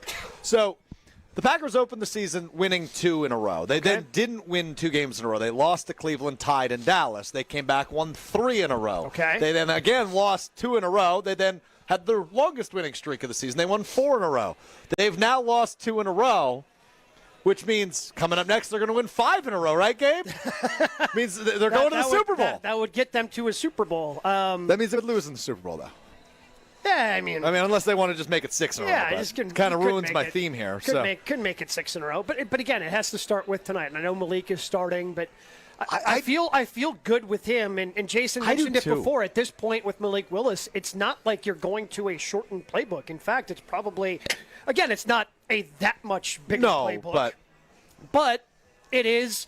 There are probably more things that you can do with Malik Willis in the playbook than with Jordan Love because of the athleticism. The mobility. Yeah, the mobility, right? And Jordan Love has a little bit of mobility, but Malik Willis is a mobile quarterback. He can run. He used his legs, 10 times last week? Well, and you saw it early when he comes in. They decide to go for it on 4th down and do the read option with him where he pulls it and ends up picking up the 1st down. That's something that we've seen on occasion out of Jordan, but I feel like whenever Jordan does it, he just he's not supposed to pull it, but he just kind of sees he can escape out the back door and get the yardage necessary. It's not like the true, hey, I'm out there reading the defensive end before I actually hand this or pull it. Packers are 2.5-point favorites in this one. The over-under, despite where, it's actually gone significantly down. It opened at 46.5 when the thought was both quarterbacks would play. It's down to 37.5 with 2 backup quarterbacks, Tyler Huntley and Lamar Jackson. That's a low number. Not a lot of points expected. The spread has stayed the same all week. The Packers open as 2.5-point favorites. They are still 2.5-point favorites in this one, but 37.5 tells you this one could be a little bit of a doozy. Just for context, there was 38 total points last week in the Packers-Bears game, 22-16, the final in that one. So something in roughly the same area, right? The same amount of points is expected in this one between the Packers and the Ravens. The Ravens 7-8, technically still not out of it in the AFC North, but with a loss tonight, that would solidify Aaron Rodgers and the Pittsburgh Steelers in the postseason. It feels like we owe Aaron one, right? Like he got it done for us after last week. He got it done for us last week, even though our hearts were broken on Saturday. You got the win by the Steelers over the Lions on Sunday, giving the Packers a playoff berth. So hey, let's do our old guy. Let's do him a solid. Let's just beat the Ravens for them tonight. They can clinch their playoff spot, and then by the way, all of the playoff spots are taken in the AFC. Yeah. If the Packers win tonight, we have an entire weeks of Sundays, and then all of next week. That's so weird. And AFC would be locked up. I've loved this NFL season, minus some of the injuries to the Packers. Sure. But at large, all 32 teams, this has been an unpredictable roller coaster ride of a season where you have teams that had top 5 picks last year being the first to solidify their divisions, right? Yeah. Look at New England. Yep. I mean, the way they've turned it around. Look at, even I hate to say it, Chicago turned it around. Oh, yeah. They're leading a division entering they week go. 17. Chicago goes from worst to first. Right, You know? and New England did the same. I think there's one other. Is Denver? I think they may have also gone worst to first. Because Denver was a playoff team a year ago. What am I talking about? Yeah. I'm thinking 2 years ago, before Bo Nix. Yeah. But yeah, you're right. And the two teams that were the number one seeds a year ago missed out on the playoffs completely. Detroit and Kansas City. Yeah. So it's just been kind of an insane NFL season. But boy, has it been fun and unpredictable and just interesting to watch. But you mentioned it. The Texans have solidified their playoff berth for the third year in a row. He eliminated the Fighting Phillip Rivers from playoff consideration. Now that's a wild story right there. Didn't they start like 8-1, 7-1? They did, and it's just been all downhill since there. Texans over the Chargers in the first of two games today, 20-16. The final in that one. Both of those teams now 11-5. Both Houston and the LA Chargers in the AFC, and the Packers with an AFC opponent tonight in the Baltimore Ravens.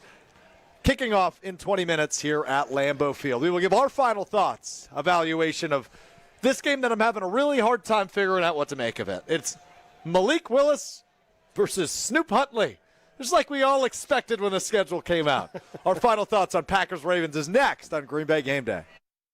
We're back with Green Bay Game Day after this on ESPN Wisconsin at 620 WTMJ.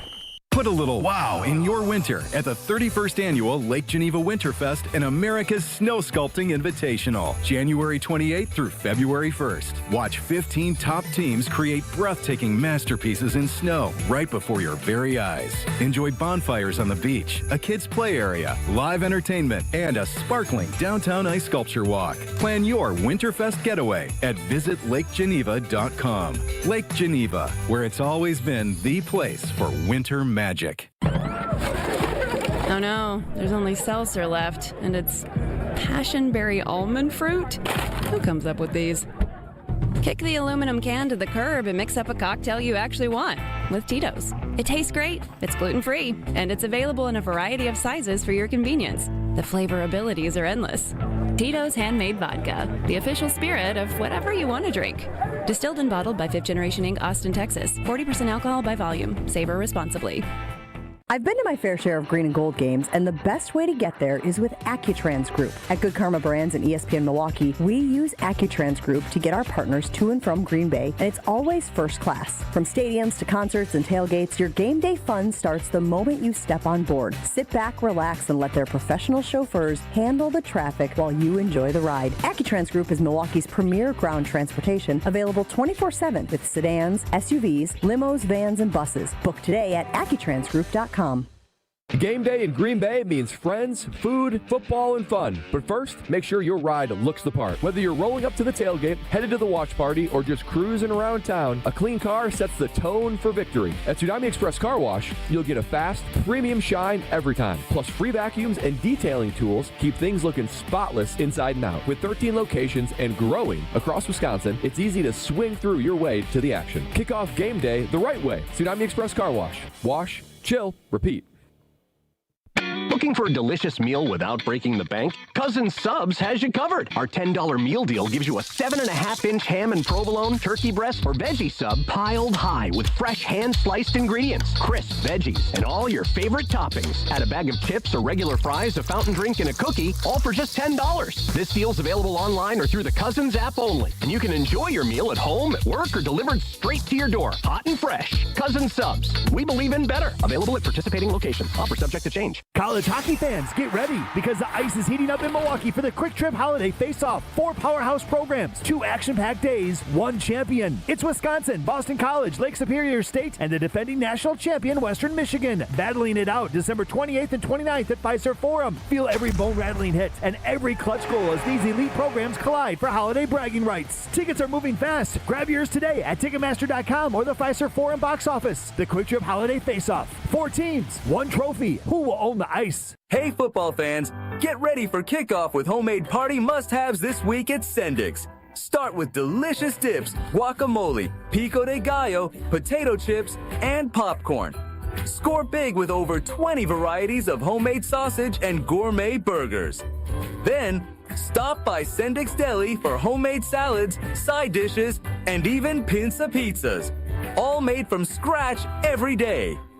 Sendix, your trusted local grocer. The shot clock's winding down, and Saturn Lounge scores at the buzzer. When your marketing needs a slam dunk, our team drives the lane with creative strategy, branding, websites, video storytelling, and marketing campaigns that win. We run the full court press in every engagement, pushing the pace, finding that open shot, and delivering the highlight reel results. Our Saturn Lounge team ensures that your marketing content and campaigns dominate like a champion. Don't settle for a turnover or a missed shot or a wasted possession. Let Saturn Lounge run your marketing game plan now. To tell the world your story, visit SaturnLounge.com today. This is Green Bay Game Day, presented by Orthopedic Associates of Wisconsin on ESPN Wisconsin at 620 WTMJ.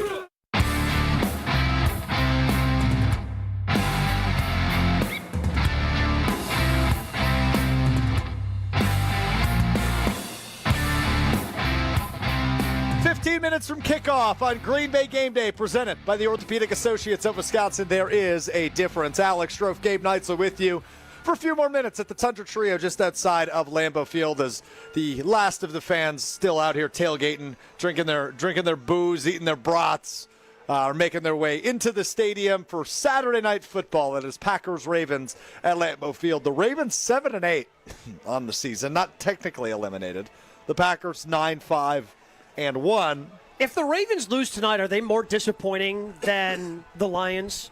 Because it's between those two teams. As again, exciting and everything we've talked about the NFL this year, these are two teams that had Super Bowl aspirations that are going to miss out on the playoffs. Yeah, they were two of the top 4 or 5 teams. I think the Ravens had preseason. I think odds. the Ravens had the shortest odds, which shocks me. But I guess it does make sense when you have a 2-time MVP playing quarterback.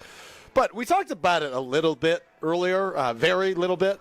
The report that's come out of Baltimore the last week or so about Lamar Jackson and John Harbaugh and falling asleep in team meetings and just really strange meltdown in Baltimore. Which they have practice in the afternoon because Lamar doesn't want to get up in the morning, and he prefers to have practice in the afternoon when Harbaugh would prefer to have it in the morning.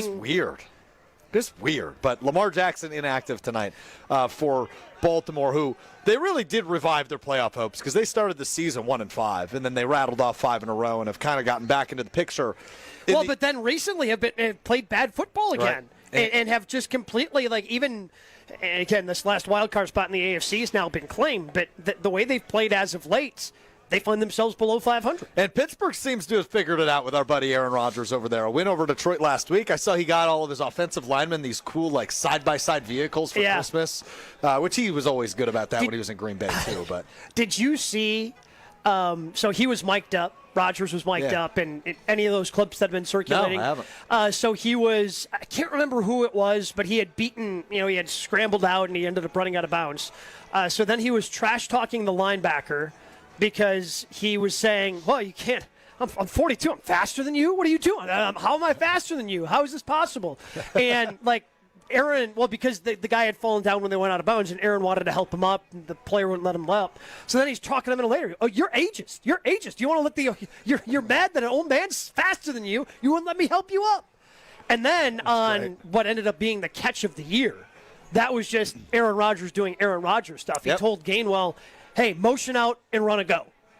Oh, this is Aaron Rodgers playing in the sand, drawing up routes again. Yeah, because it was less than 2 minutes or whatever. They were trying to get something on the board late at the end of the first half, and because Rodgers was mic'd up, you can hear him go, hey, motion out, run a go. He throws him the go and connects and scores a touchdown. With the win tonight, the Packers would send Aaron Rodgers and the Steelers to the playoffs. They would win the AFC North outright with a Ravens loss tonight. Last thing on Rodgers, we'll get back to Packers-Ravens to wrap up the show, but where are you at with Rodgers? Are you rooting for him to succeed? Because this is likely his final season. I'm glad to see him have the success that they're having this year. Agreed. It would have been funky. It would have been weird to see them go out the way, especially with the Achilles injury and the way everything went in New York. So I would have hated that to be it. I wouldn't say I'm sitting back and actively searching out Steelers games so I can root for him. Sure. I'm just happy to see him having success. And you know what? They're going to go to the playoffs. Nobody wants him to burn out at 4-13 and that be his final season. Yeah. Go to a playoff game, they probably won't win a playoff game. They're not that good. We saw what the Packers did to the Steelers earlier in the year. But certainly want to see them get in a dance and give Aaron Rodgers one final shot at that thing that he was only able to get to and win one time way back in 2010 with these Packers. All right, it's Packers-Ravens, Gabe. I've said it about 100 times tonight. I'm having a hard time figuring out what to make of this game. Which is kind of curious. I understand that the two starters are out. Yeah. But as far as, first of all, data points for a backup quarterback, and B, like how deep these guys can go in the playbook. Yes, they're not as good as the starters. Right, but they're both good backups. But they're, as far as backups go, they might be the two best. These are two of the better backups that exist, I think, in the league because of the success that they've had when they've been called upon. Yeah, no, you're right about that. Jason pointed it out, which I think everybody always forgets about. That's former Pro Bowler Tyler Huntley to you. Who made a Pro Bowl, was that 2 or 3 years ago when Lamar missed a large chunk of the season. But I don't know what this does to a team's psyche the way you lose last week in Chicago. So I'm excited to see if they come out angry and fierce and ready to go, or if they come out a little flat and this thing takes some time. I guess. What do you think was a bigger loss? I understand in terms of losing the football game last week was bigger. Yeah.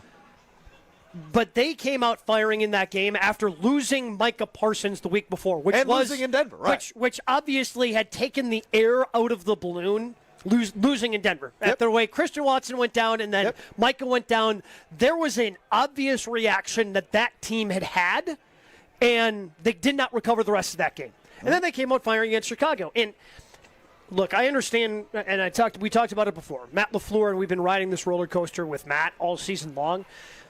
He does his best work when his back's against the wall. And once again, his starting quarterback is out. He does some of his best work. We saw Jeff Hafley do some really good work last week with no Micah Parsons. I think that this coaching staff is going to have this team ready to play. I don't think that there's going to be a hangover from – now, I think it also helps that you had the full week. It's not like a short week coming off of that, right? Mm-hmm. Usually Saturday's going to be – so you had the full week, and I think you had to have everybody sharp based on – okay, we don't know if Jordan's ready. We don't know if Malik's going to be ready, and then he gets sick and this illness is going around. I think that has allowed the team not to fall into a funk because there just has been no routine throughout the course of this week because of the illness and the injuries and everything else that's been happening. Yeah, I guess that's just kind of also plays into it, right? Like, okay, you mentioned the chemistry with Malik and some of the receivers. He's been here 2 years. I'm not really worried about that if he is asked to throw the ball, say, 25, 30 times tonight. But I'm just, again, I don't know what to make of it. And you mentioned last week, like, yes, the offense looked good in the first half. They didn't capitalize on opportunities. The score was 6-0 at halftime. No, they did not. They didn't punt last week. I know. All right? They won time of possession by 13 minutes. They had 400 yards. They made 5 trips to the red zone. They scored 16 points. But it didn't make a lot of sense. But that's where the key is tonight. And again, Baltimore is one of the best teams. They're 6th in the league in defensive red zone efficiency. They don't allow you to score points once you get in the red zone. They make you kick field goals. The Packers have to be better. If the Packers go 0 for 5 in the red zone again, they might not win. They're not going to win this game. Yeah. They have to be better. I don't know if they get 5 opportunities in this game, but you have to be better, and Malik Willis has to find a way to capitalize once they get in the red area. Yeah, we've of course made a lot of the backup quarterbacks that are playing in this game, but the other part of this is these are 2 of the best running backs of the last decade in the National Football League. They will be carrying a large chunk of the load for both of these teams tonight, and Josh Jacobs and Derrick Henry for Baltimore, and that's something that you got to keep an eye on is how much work is Josh Jacobs actually getting despite coming off of the injury report. And again, that maybe both these teams end up winning that bet. Oh, hey, Malik, you got to beat us. Snoop, you got to beat us because we're loading the box. Yeah. We're not going to let Derrick Henry, we're not going to let Josh Jacobs beat us with backup quarterbacks in there. So it comes down to the offensive lines and the quarterback play themselves. And you said that, if Malik throws the ball 25, 30 times, I feel completely confident in Malik Willis if that's what they have to do. Yeah. Because he is just every time the Packers need something out of him, he has risen to the occasion. And I have full confidence that he could do that once again. I love that we can talk this confidently about a backup quarterback because I remember in 2023, and Jason mentioned this a bit earlier, we never had to go there, but There was so much worry about if Sean Clifford had to enter a game the first year that Jordan Love was a starter, and luckily that never happened. And then Malik Willis gets 2 starts in weeks 2 and 3 last year, wins both of those games, including a win at his former team that traded him to Green Bay in Tennessee. And I think but then played in the second half against Jacksonville, and Chicago. It was more than just those 2 games. And has obviously seen some time this year, including last week. But again, was really good last week. He was 9 for 11. He only threw 2 incomplete passes.